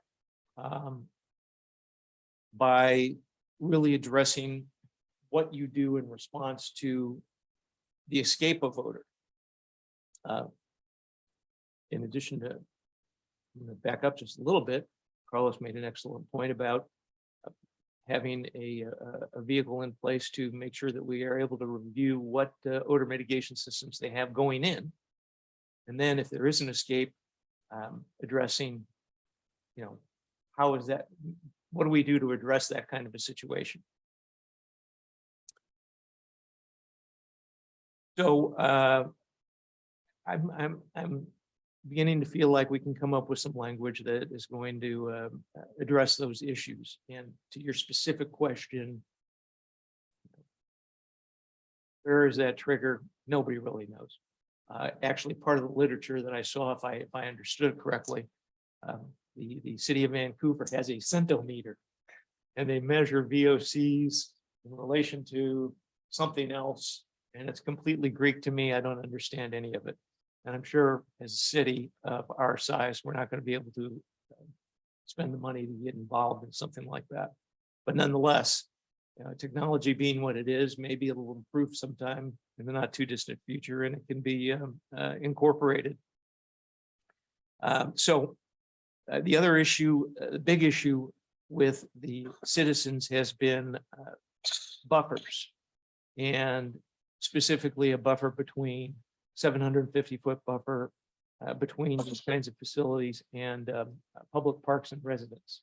I still have concerns about the legality of that. I haven't made my mind up about that, but I acknowledge that other cities do it. I let you all know, and I'm sure you do know this, that if we would get sued over such a buffer, I can't go into court and tell the judge, other cities do it. That's not going to be persuasive. And we tried to get some a legal analysis, a more in-depth legal analysis of that from Clean Air's lawyers, but they did not, and I don't mean to be disparaging, they just weren't able to shed a lot of light on that issue. So that's something that I have to work my way through. Another thing that we have to do with that, and I said this before, and I have not done it, but is Carlos and I need to get together and look at very specific buffers and what's available after those buffers are applied, because that might make me feel more comfortable about having those buffers. And I realize that the Clean Air people have done that. Folks, you're not the city. These guys are the city. I got to pay attention to what they say, not what you say. All right. So I appreciate the fact that you have ran that analysis, but I need to get with Carlos and make sure that he agrees with your analysis or that he gives me a different analysis. And I hope you appreciate that. One of the things that ties into what I said about odor is the enforcement process. The Code of State Regulations has a very, well, I shouldn't say very, but a fairly detailed enforcement process that I think really might make all of this much more workable. Because remember, the public policy of the state is that these uses are useful and desirable. I know a lot of people disagree with the public policy of the state. But again, I have to ignore what those personal opinions are. I have to look at the public policy of the state. So I think the enforcement process in the Code of State Regulations really does a good job of balancing the developers. I'm going to say developer, the facility operator, whatever you want to call it, their interests and the public's interests. And it provides a good process to go through to address those escapes of odor. And I'm feeling pretty good about that. One other thing that I kind of skipped over, I did skip over. The clean air people have suggested that we treat all of these facilities the same. The Code of State Regulations does not do that. It recognizes odor mitigation plans for as requirements for cultivation facilities and manufacturing facilities, but not for testing facilities and dispensary facilities. And the fact that it does not do that leads me to believe, frankly, that special use permits would not be appropriate for testing facilities and for dispensaries. Again, I'm going to go through this in a lot more detail when I pull all this together, but that's what I'm thinking right now. And as you might have gleaned from all this, I think, there's a lot of different issues to discuss. And for instance, the one Carol brought up is obviously a big one. But instead of trying to get a handle on this from the outside, I suppose, and addressing all of these different issues and having back and forth about these different issues and in-depth discussions, especially since after everything we've gone through, I feel pretty comfortable that we've heard everything, that I've heard everything I need, put together something concrete for you to look at, for you to have a much more focused discussion about. So it would be my suggestion that you allow me to do that and actually prepare an ordinance for you to look at and have, as I say, a more focused discussion about it and have something that can really be a platform or a vehicle to put in shape and recommend to the city council.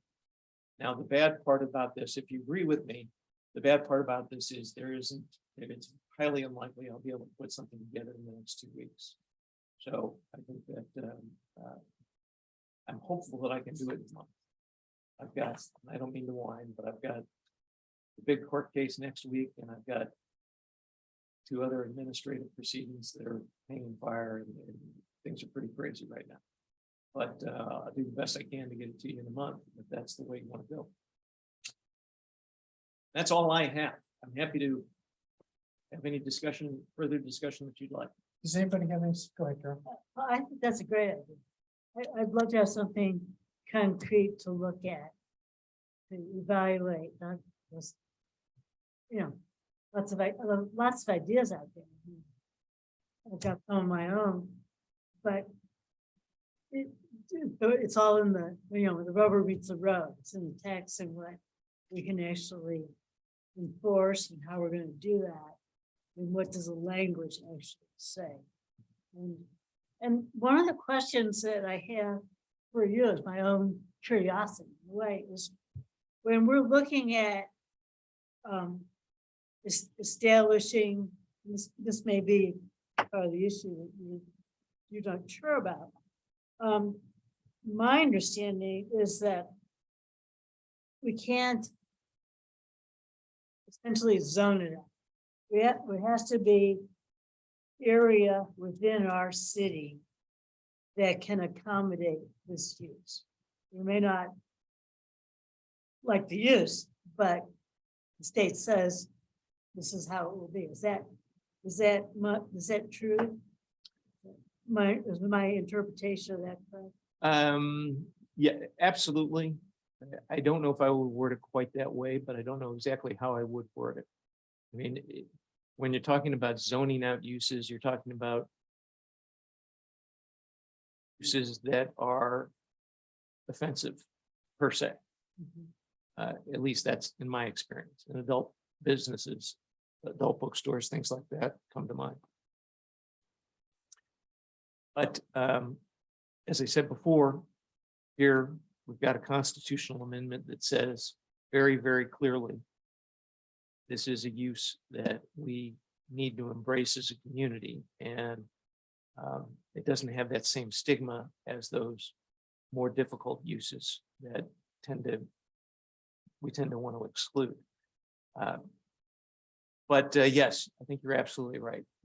We can't pass a law that says we're not going to have these things, and we can't pass regulations that effectively deny the ability of owners and operators of these facilities to locate in the city. And Unless Right. there's some significant issue. Same. that would justify. I don't know what that would be. by the same token, my understanding, we can't make regulations so onerous that the use which is allowed by Missouri State Constitution, that they can't operate. Correct? So we have to have an understanding of the business, from the business side, that it can indeed operate within the parameters. Right. And I don't know if we will ever have an understanding, complete understanding from the business side in order to make that judgment, but you're absolutely right. That is the other, that's part of the equation, that you can't over-regulate. You can't regulate to the extent that nothing can come in. You can't over-regulate to make it so expensive that someone can't.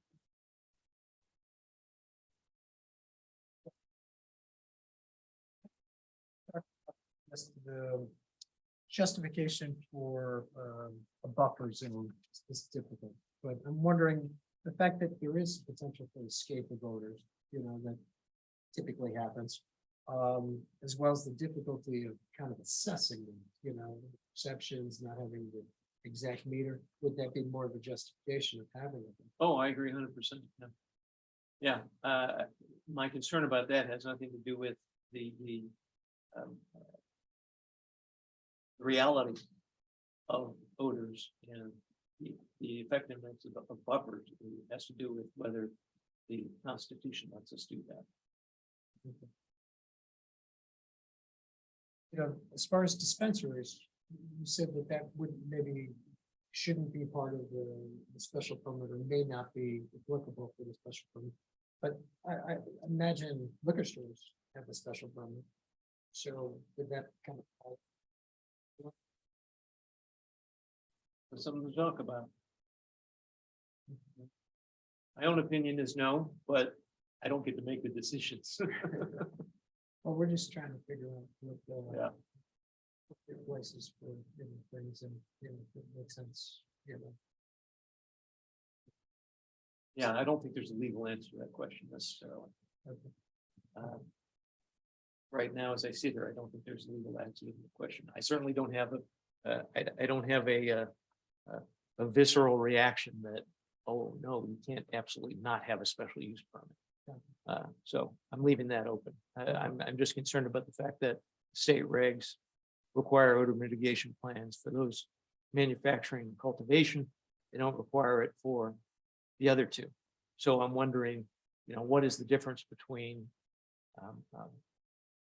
a dispensary, which again, for medical marijuana, and a pharmacy. Pharmacies don't have special use permits. This was straight marijuana, not medical marijuana. I think you'd have a much better case that a special use permit is appropriate. But it's something to talk about and give some thought to. Jim or Jody, do you have any questions for Mr. Martin? No, I'm good. Just, so would this odor control do everything, not just marijuana, or would this be strictly odor control for marijuana? It would just be for marijuana. Okay. Yeah, and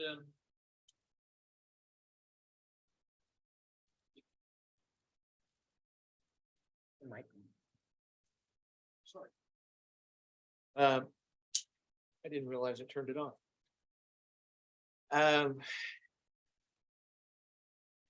City has a nuisance ordinance that clearly covers odor. So, and it applies to everybody in the city, all businesses, all people. Can't go out into your backyard and throw a bunch of really smelly material in an oil drum and let it sit out there and fester and gonna be lighted on fire or Yahoo. That would be a violation of the ordinance. So odor emanating from any business could conceivably be a violation of the ordinance. The reason why I think it is arguably appropriate for a special use permit for marijuana is that we know that it is a risk, and the state regulations recognize that it's a risk. So because of that clear distinction, you might be able, I think it's legitimate to say, okay, we're going to require a special use permit for marijuana cultivation and manufacturing. But I don't know if there are other businesses where that risk is so pronounced that it's recognized in state regulation. But if there is, then I think you could probably do it for that too. But I just don't, I'm not aware of anything like that. So I So was just yes, thinking like restaurants or something like that. Like, you know, I don't want to say the name, but the barbecue place in town, like, there's odor that emits from that place. Yeah. And you drive by and. Yeah. You know, you emit. and it's beauty's in the eye of the beholder, I suppose. It is not, you know, that kind of odor is something that I suspect most people aren't really offended by. Perhaps they like it a lot. No, perhaps they I like think that's, marijuana I think odor a that's lot. right, but I just know from experience, we've been called in to some barbecue places. Yeah. To try to assess odors associated with barbecue facilities. And We've had our problem too. Yeah. it's That's very- it. Mr. Chairman? Yeah. If the commission would like for the city attorney to draft an ordinance for us to consider, we don't need a motion for that, do we? Not that I know of. Yeah. No, I don't Okay. think so, but I think So we're all in I- agreement. I If that's the consensus, then I don't think you need. I would love it, if that would give us a great place to start. Yeah. Good conversation. Okay, Carlos, did you want to go over I think you said you had a chart with the different regulations that other communities might have? 1 second. And if you wanted to have clean air go first, I'm not sure which. No, we just, a lot of information that we had and that they had provided to Very good. lower overlap that we're trying to do for the commission. Based on the 6 items that the council had noted, what these ordinances address within those components. So we'll forward that out to that. We sent to Mr. Martin this afternoon in terms so he can see the variety and the distances and the references through those ordinances. Odor is always interesting because many of them reference regarding the emit and nuisance of an odor and then reference their nuisance code in the process. And those I didn't pull out or collect. We'll look at that information. And there variety of distances among the communities there, but fully compliant with that. Several had distances for residential that were specific to cultivation. And all others had, mechanisms for the commission to grant a change in that distance and then subject to the council. Community had an acreage requirement. Some had some outdoor requirements that are clearly listed And there, I'll still go through those ordinances and fill in those gaps. Others had issues where they would have addressed waste. And then two had actual hours of operation that were noted within the ordinances themselves. And then notices are usually a policy issue and that might require some contact. That might not be a codified type of. That's what I just wanted to. Good. This is great. No, this is good. And you're gonna continue working on Yes, this? we're filling the gaps. Good. No, it's fantastic. I think this is good. All right, Mr. Chairman, go ahead, Carol. before we Mhm. introduce our speaker, can we take a 5-minute break? Does anybody pose? I don't think so. Go ahead. Yeah.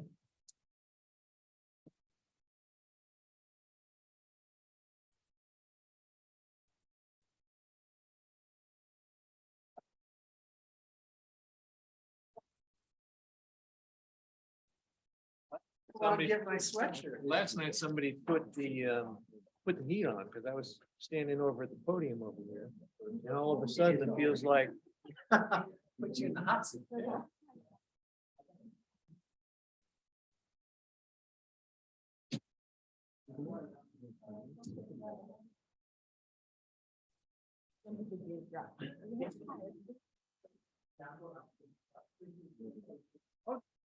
We're just trying to knock you. And there, I'm trying to think of the change.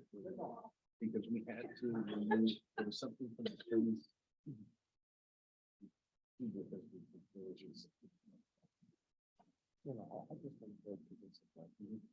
I can send you. Did you need anything? Oh, no. You Good old water and all that?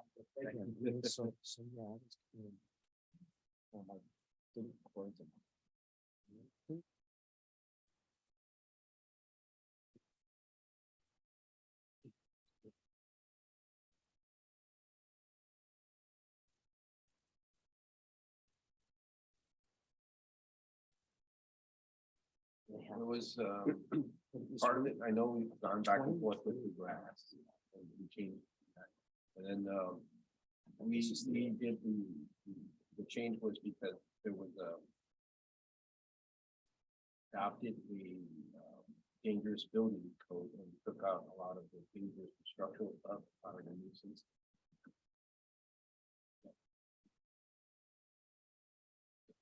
I have it at home. I should just take it and, click it, send you the link or something. I don't really listen. We don't know because the point of their. And having Parks and Rec.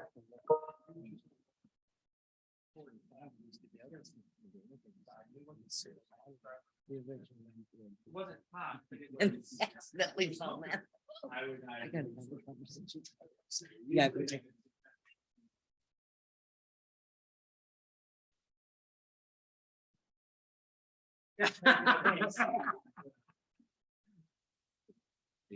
Okay, can I help do anything or just stay out of your way?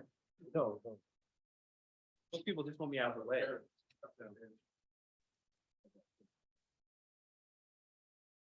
think it's just gonna be 8-9 unless there's any specific questions, that's, so we wouldn't be considering everybody's time and. Now, the one thing you can, if you want to control the presentation, I have the presentation in the PDF. Okay. Or if you want to control it here, the other thing is I can just give you the mouse and it should have the range. You know what, why So do we you do it don't- that way? It's all. Okay. Yeah. That makes sense.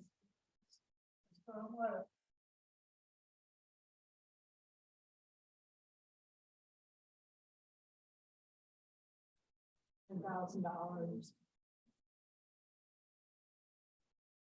That's efficient. In this thing. We're gonna use Carlos's computer.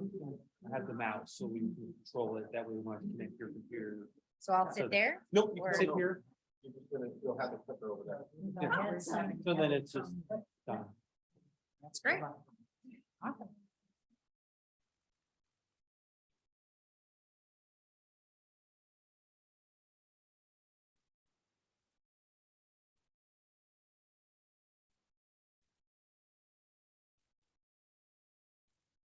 If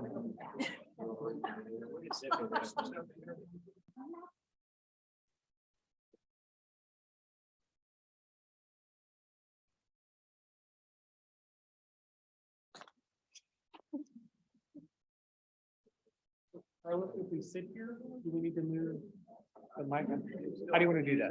So I think. Or just kind of put it over here and point it down? Putting it, how many people, if anybody will be able to zoom, I want to make sure we're following all the processes. I thought. Or this one's mattering?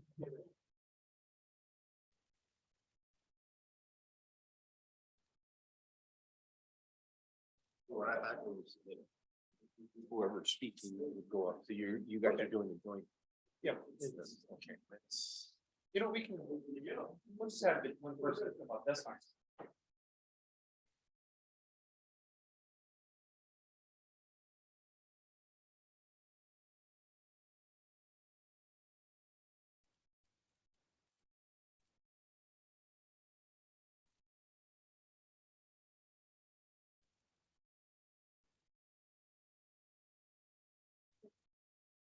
I thought I had a sweatshirt on the side, and I went to the car to see if I could get it.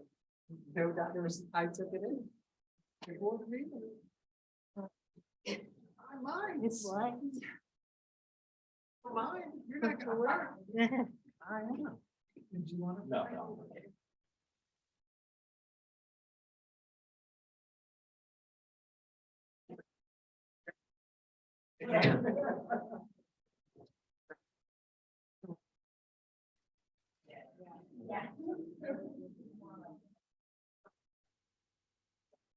Yes, I did. Yes. I've got my email.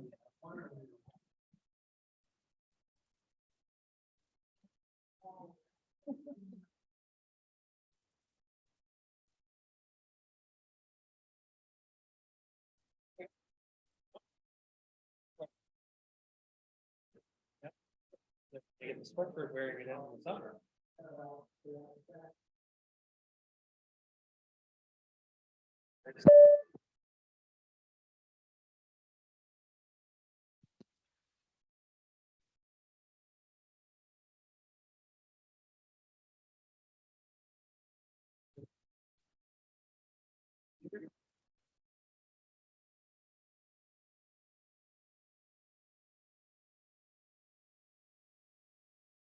Being at this close. But you do have to speak into the mic. Okay.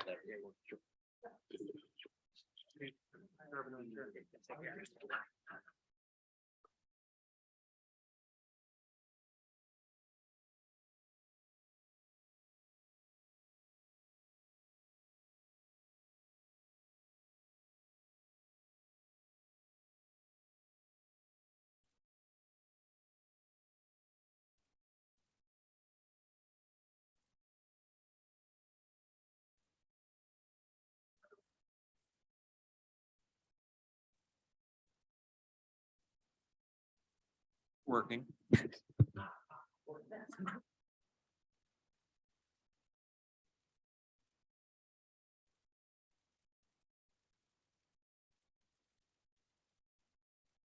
you need this one back?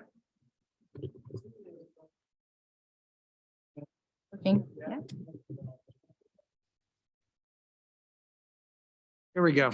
We're back now. Yeah. We're back. Oh, fine. All right. Got it.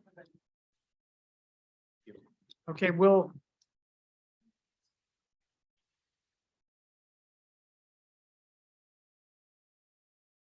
You're off to just turn off everybody's. I turned ours off so that we didn't make any noise and sounds like it.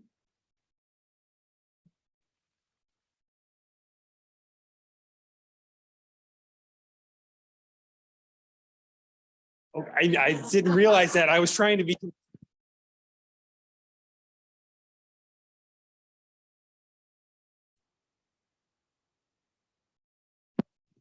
Again. Okay, we're Now back. I'm on. We're back. Okay. Okay. Thanks, everybody, for waiting, being patient. And now we'll hear from Clean Air all about your presentation. So we appreciate it. Appreciate you, all the efforts you put in so far and forward to this. All right, let me make sure that everything is working. Maybe before we get started, we'll do our introductions That'd be and great. our names and addresses. So I'm Kate Hellman. I live at 800 North Price. Did you come here? I'm Sanji Liu, lived in 8933 Iroquois Drive. Thank you. I'm a PhD of plant science, focus on the plant chemistry. Thank you. Bill Hanson, 817 North Price Road.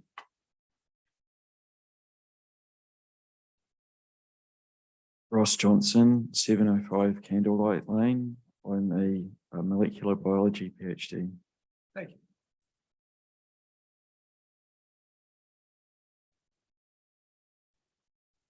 That's not where I want to click. All right, how do I click through to the next slide? Yep, okay, figured it out. All right, thank you guys for having us. This is just a list, this first slide, a list of the contributors from our group that helped with tonight's presentation, as well as other members of the team, just so you can see that it's a pretty extensive group. And thankfully, we have a lot of really smart people who have PhDs specifically in plant sciences who have helped to inform our progress, the information that we've collected and gathered for you so that it's hopefully accessible. Although I admit, I see that it's 154 pages, the document that was submitted to you. So I recognize that there is a lot of information. And it does, I think, represent well the scope of the work that we have been doing to try and understand this issue better and try and come up with some solutions. And we're really grateful to be having this ongoing conversation with you. Also want to say thank you to Carlos and to Dawn. We met earlier last week and Rob too. We've had conversations, just the ongoing conversations and work together has been really helpful.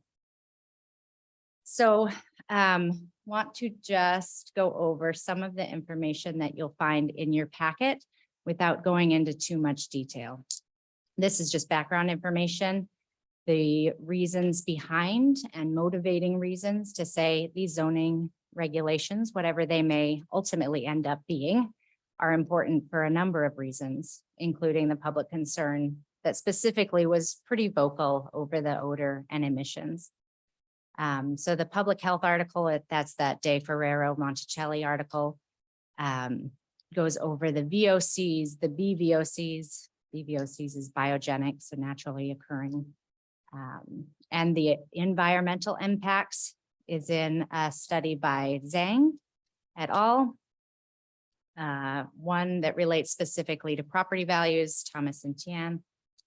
And then also looking at the legal side of things on the kind of other side of legal things, the litigation concerns from private party and enforcement. So just background information for you to have and consult. Then wanted you to just have the full text of this specific section 1.711 in Article 14. So that you can see the entire wording of the text rather than having certain parts pulled out. So the underlined part there is the piece that talks about, kind of to your question, Carol, that we can't zone them out or establish any kind of requirements that would effectively prohibit them from operating in this jurisdiction. And then you see the second part that's highlighted there. The Article 14 does expressly say that local governments may enact ordinances and regulations, not in conflict with this section, that govern the time, place, and manner of operation of such facilities in the locality. I think it's also interesting, although it's not highlighted or underlining, that next sentence says that a local government could establish civil penalties for the violation of ordinances or regulations. I think that's kind of interesting that is allowed in there as well. So the idea here is that when we look, and this is something, you know, that Paul, Mr. Martin pointed to as well, is that our local ordinances and regulations that would be over time, place, and manner, they are permitted as long as they're not unduly burdensome. What qualifies as unduly burdensome at this point is difficult to ascertain because there really isn't case law on this subject yet. So what we recommend is the establishment of zoning regulations for all types of medical marijuana related uses and facilities. And what I want to clarify here is a point that because we want zoning regulations for all of the various types, doesn't mean that those zoning regulations have to be the same for all of those types. And I think it's wise to look at the different types of facilities and think about what is most appropriate. Some cities do that expressly, like University City. They have a separate section for dispensaries, separate section for manufacturing, testing, cultivation, and then a good number of localities have them all lumped together. So the pieces that we think are most important are the no odor piece, as well as the location restrictions, and then any other additional regulations that can enhance safeguards for all of it. So the proposed text amendment that you have in your packet was also reviewed by the lawyer who was hired by Raphael Madsen and worked with our group, but she was not hired specifically by our group. Just to kind of clarify that, because it's a little tricky to understand. So, but I worked with her. So if I say our lawyer or my lawyer, I worked with her in the process of going over the text amendment that we submitted and making adjustments and changes along the way.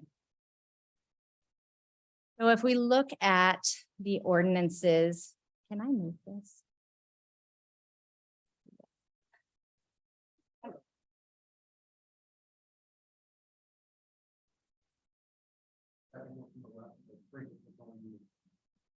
Oh, it's fine. As long as it's over there, it's fine. So here, Carlos went above and beyond, taking the ordinances from local municipalities and putting it into that chart, which is immensely helpful.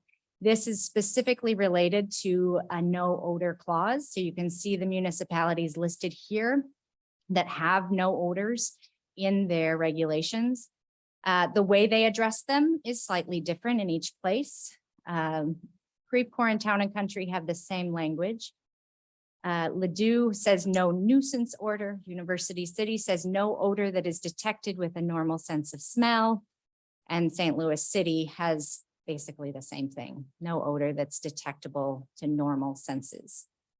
So that gets again at that question of how do you quantify when an odor is there or is not there, whether it's clarified specifically in a nuisance code or put in a more general sense as just whether it's detectable with a normal sense of smell.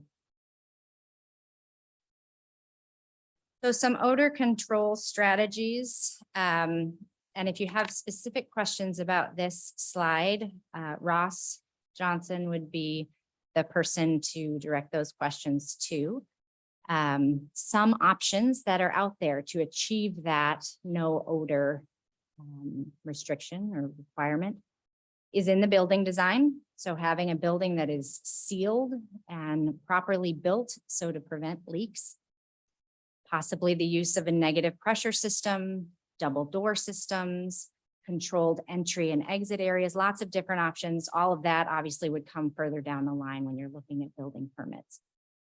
Filters and scrubbers, there are lots of options out there for what could be used to achieve that no odor ideal.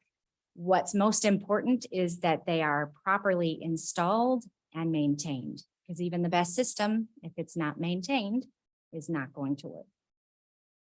In your packet, you have a document from Metro Vancouver that in our research, we found kind of had the most comprehensive look at different ways to regulate emissions and went over some of the odor control strategies.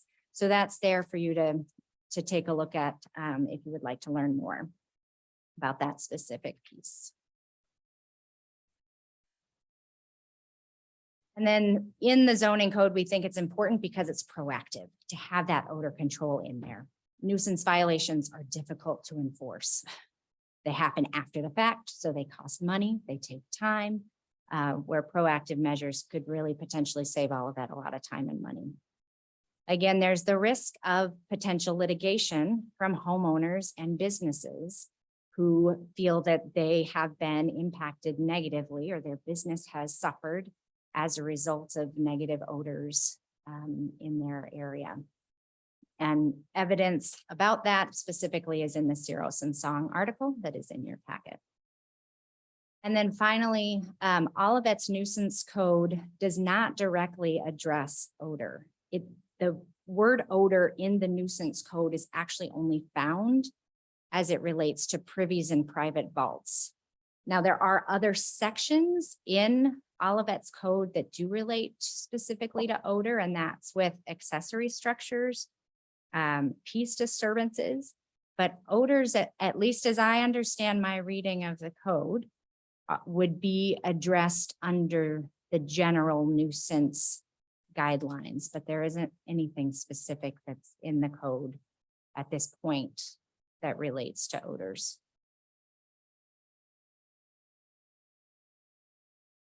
So in our proposed amendment, you can see that this is the language that we have worked with, and hopefully plagiarism isn't an issue in code development because this language has come directly from other municipalities' codes. And really all of the language that we used in our proposed amendment is, well, maybe not all, most of the language used in our proposed amendment is pulled from different codes and then adapted for what we felt best fit our purposes. And you'll see all of those notes in the proposed text amendment with annotations.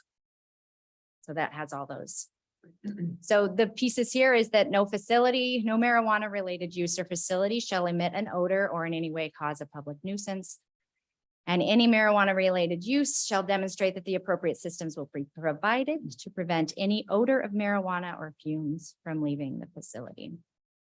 One piece that was addressed earlier is that the two major areas, facility types that produce those odors are the cultivation facilities, which we now already have it under the special permit uses. And then the manufacturing facilities as well can produce odors. The manufacturing facilities are also of concern because of the VOCs related to the solvents that are used in the extraction process. So then moving on from the,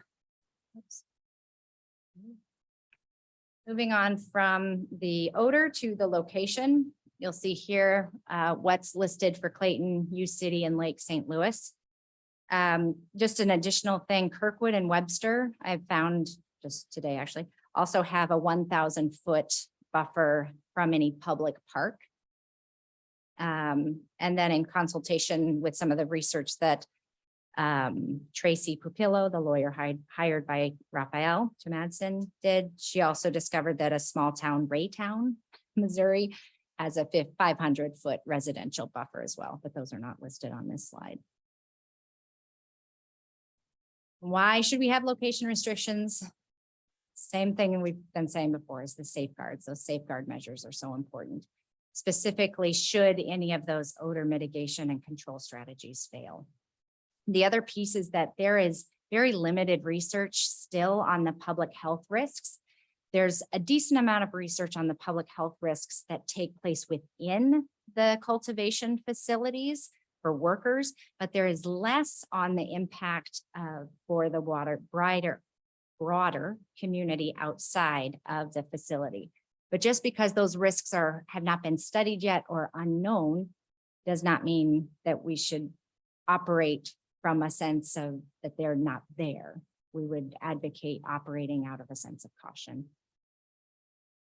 The location restrictions, should a public park restriction come into place, which is going to be tricky because of the limitations of space that is allowed. It's important to protect our parks. We have so many new developments. Protecting those developments, those businesses from potential fallout should things go awry. And the same thing there, the private party litigation. So the proposed amendment that we suggest is twofold. The first part comes from the Article 14 of the Missouri Constitution. The specific language for how to measure the distance is the same language that already exists in Olivet's code. And then adding in the residential buffer requirement.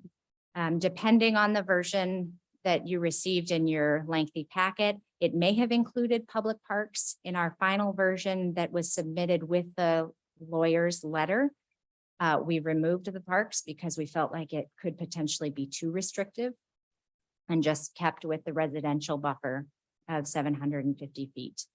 And I understand that Dawn and Carlos have been working on doing the mapping of these locations. And I was able to work with Dawn and see some of the great work that she had done on this with these complicated mapping systems. So we most definitely defer that to the experts. And we're happy to defer that to the experts to give a clear sense of what properties within the light industrial district fit within the different locations. So then finally, these additional regulations, and these are all the same except for the last one. These are those additional regulations that were listed in the directive by City Council. The last one there, I think, is an important one that has come up clearly here tonight about how do you handle complaints? How do you do enforcement? And we would direct you to look at a model through the city of Denver. They have a pretty extensive online directory, display of their odor ordinances and how they go about enforcing them. So then finally, to just reiterate our recommendations, to have these zoning regulations established for all types of medical marijuana related uses and facilities, specifically focused on no odor with some type of location restrictions, and any other regulations that can safeguard Olivet residents, visitors, and our businesses. And so we present the proposed text amendment to you for your consideration and look forward to collaborating as much as possible with you in this process. Thank you. Thank you very much. Appreciate it. Anybody have any specific questions for them? Go ahead. I just have a couple of clarifications that I think are necessary.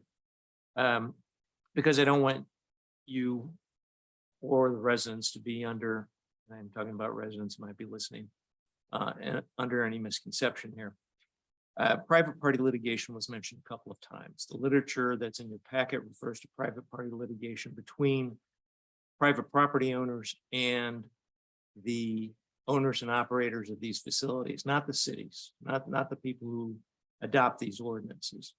And in fact, by virtue of the fact that we have a constitutional prerogative here, there isn't any way that the city is ever going to be held liable for passing legislation that governs these facilities, even if odor is a result. Okay, so I wanted to dispel that concern if it was a concern. The other thing that's been said a couple of times is that Olivet doesn't have odor regulations. The nuisance code, and that's right to a certain extent, but it is also misleading. The nuisance code defines a nuisance as any act done or committed by committed or suffered to be done or committed by any person or any substance or thing kept, maintained, placed, or found on any public or private property that is injurious to the public health, safety, or welfare, or any pursuit followed or act done by any person to the hurt, injury, annoyance, inconvenience, or danger of the public. Next paragraph lists types of specific nuisances, but specifically says includes but is not limited to the following. So yes, it talks about odors in public privies, or it also talks about stagnant foul and dirty water. Presumably there's an odor associated with that. But the point is, it doesn't have to be spelled out. The reason why there's a broad definition for nuisance is so that it encompasses everything. And odor is something that can be called a nuisance. And I need to be unequivocal about that. So beyond that, that's all I've got. Thanks. Very good. Good. Okay, does anybody have any questions specific to the members of Olivet Clean Air? Clean air, all of it. Clean Air, That's thank you. Thank you. No, we appreciate your time and appreciate all the information that you've brought to us. And I do like the footnotes that you had with the ordinance, the proposed ordinance that you had. So I thought that was very useful in reading through it. So thank you. All right. It's been a long meeting. So if we don't have any further discussion on this item, I think we want to kind of move on. Is that okay? Or Carlos, is there anything else? Yeah. we want? And I assume the next steps is that once Mr. Martin gets back to us, we'll schedule and set the agenda to continue this discussion. And whatever I get, I'm gonna get to you hopefully well in advance. So that everybody has got time to take a look at it. Go ahead. I was just gonna say, can I defer to these folks over here too? I don't want to be the only mouthpiece, so but you were already gonna chime in. Bill, you may want to come up. Will Mr. Martin's note or comments, notes be included in the agenda so that we have a chance to review it, or how will that be shared publicly? Well, it's gonna be posted on the agenda at the very least. Okay. So we'll have it definitely by that Friday Okay. before the So agenda it'll would be a get couple of posted. days beforehand, but I'm gonna try to get it out to everybody a week before, and then Carlos. Okay, we'd greatly appreciate that, just to make sure that we provide timely responses. Very good. Thank you. All right. Thank you. Chairman, would you like any public comments?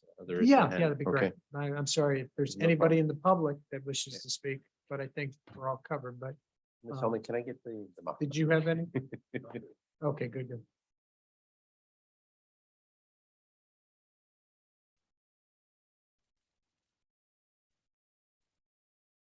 All right, Ms. Todd, I'm gonna promote you to panelist.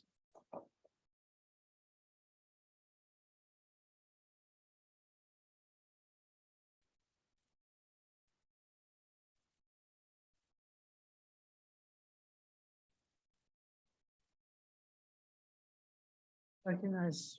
1 second. There, can you hear me now? Yes, ma'am. Yes, so this is Stephanie Todd. Whoops, I live at Heather Hill Lane.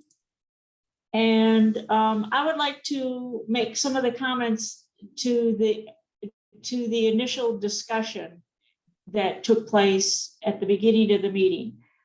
First, it's frustrating because a lot of our main points on odor were thrown out because what I kept hearing was, well, I don't know what this is. I don't know what this is. So the main cause of odors, the odors can all be back attributed to chemicals, which cause VOCs. And I heard the comment, well, I don't know what a VOC is, so whatever, I can't deal with that. Well, that's how you control the odor. You control VOCs. That's how air pollution is controlled. And I heard the other article thrown out that, well, I don't understand filters and scrubbers. Well, that's common technology that is used across the board in lots of industries. And I keep hearing, well, what if somebody opens a door? And again, how do you think your food is made? Do you think it's all in food, drugs? Lots of processes are controlled. They can't be contaminated. So again, we're not talking about any bizarre technology or anything that is unheard of. It's used in industry today to control odors, to control VOCs. And there's people there that also can address this. And you know, I keep hearing, well, we're covered because we have a nuisance law. So I talked to the St. Louis County Air Pollution Office. They get complaints on nuisance odor. They said once a company is up and operating, there's little that is ever done. They get complaints after complaints. They go, they measure it, they cite them, but you know, they're up and operating. So what are you going to do? And so again, that's what we keep trying to stress. We need to be proactive and get no odor restrictions, you know, ordinances now instead of after the fact going back and forth, what's a nuisance and what isn't. Okay, thank you for your comments. I think we agree with most of what you said, and I think that's the reason why we're here listening to all these, you know, information that's being presented. So, well, thank you. Okay, thanks. Carlos, is there anybody else? I don't see any other hands. Okay, good. Okay, well, thanks, everybody. Oh, I'm sorry. Go ahead. I'll let you. Yeah. Yeah, I want to share another sense about the pesticide and fungicide. When the farmer use that pesticide spray on the field is very common. The residue can be degraded by the sunshine UV and the bacteria of the ground of soil in several weeks or several months. Especially the rest of, you know, the runoff of a pesticide is sucked by the soil and hold it inside. And then the bacteria, some use that as a food, degraded that. But in the greenhouse and the inside of a facility, the pesticide, fungicide, use that, and then they, you know, spray the water, and then that's it. The residue concentration is much higher than the field. So I don't know, you know, the EPA for later, how can we, I think later all of that the pesticide and the fungicide residue go to that river. There's a lot of publication, even though you're a Danvers plant center, you know, that center is in the middle, very far from that house, residential house. I think that greenhouse, the water, the special control. So I just want to share this information with you and you read that for consideration. Thank you. Thank you. All right. Anybody else have any questions or comments? Carlos, anybody else online? Otherwise, I'm sorry, guys. I mean, not sorry. I'm glad you guys were here, but we are going to move on if that's okay with you guys. Just because it's starting to be a late night. So thank you. No, appreciate it. Okay, we have item C, short-term rentals. Carlos, can we? We can go ahead and defer Yeah. discussion on both B and C. Good. Thanks for catching missing B. I guess I was trying to move it along too fast. All right, so we'll move on to meeting minutes. I believe there are some meeting minutes in the packet. Yes. Commission members should have the meeting minutes. Yes. For our last commission meeting. For July 21st, Yes, that is 2022. correct. Looking for this, the acceptance of the minute.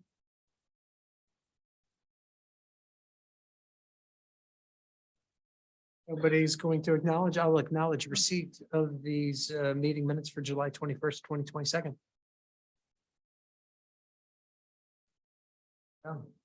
Misha, you're first to say that's right. Thank you, Chairman. All right, good. Okay, now we'll move on to reports. Carlos? A couple of quick reports in there. Don't forget, Olivet Night Out is scheduled for August 31st. Anybody that's part of an active subdivision, encourage you to contact the police department, get the neighborhood scheduled on there. Coffee with the Mayor is next Wednesday, and I'll let the council liaison, it's with the Defamation League.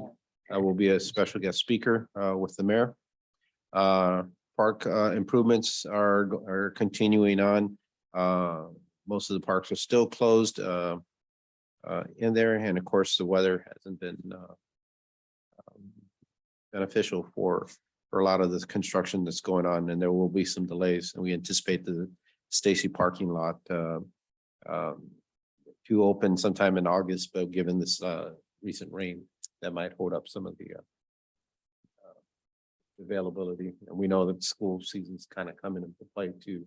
And I'm sure they're having the same issues trying to get that together. Old Bonham Elementary, on the school's website, there's a great YouTube clip where you could see a drone above that. I have the link here, but I encourage you guys, if you get time, take a look at it. Plant Haven, moving well. We have the developer as a guest speaker with our Economic Development Commission on August 31st. So we'll get a better idea when Plant Haven plans to open up shop, and then hopefully what some of their tenant interests are for the rest of that. Olive Crossing, I got a couple of pictures to kind of relate to the commission. Council took a tour of the construction site last week, Irvington Rhyme. Right now, things are kind of on a whole as they're assembling their costs and such. So we'll get more information hopefully in the next couple of months. And Easy Storage, we're anticipating that they'll be applying for permits hopefully by the middle of this month. They're doing some soil remediation on the site grounds right now.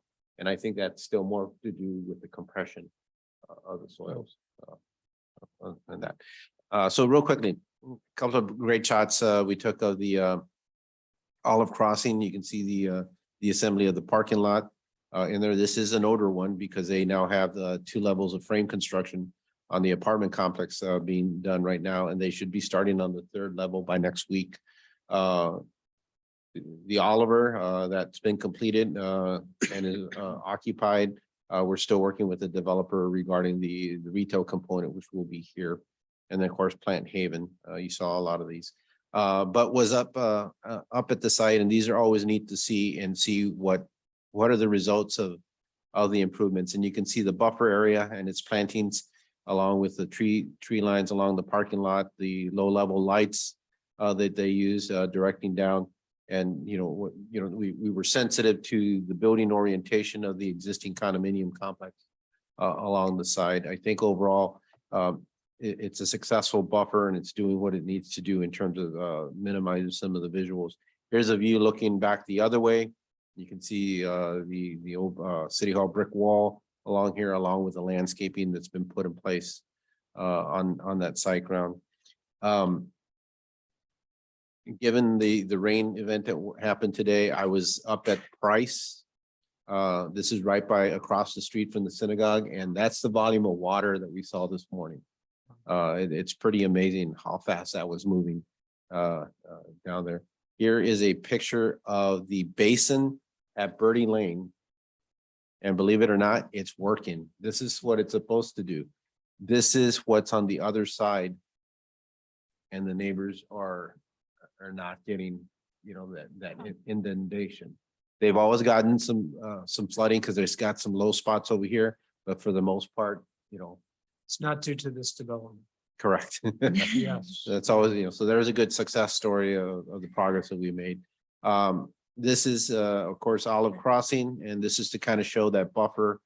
This is the retaining wall along the edge, and of course, there's an expanse of probably about 20 feet or more around the middle. Then you'll have a swell and a landscape area. Then you'll have the additional screen wall that hasn't been put in place yet in there, so you can get a relationship with the height and the distance in there.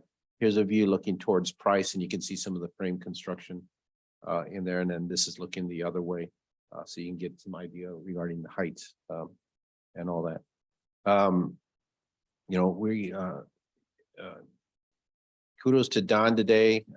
They had, the municipals, which were a young group of Olivet residents in here, and they put together you called it a specific city, I know. Oh, Olivet Box City.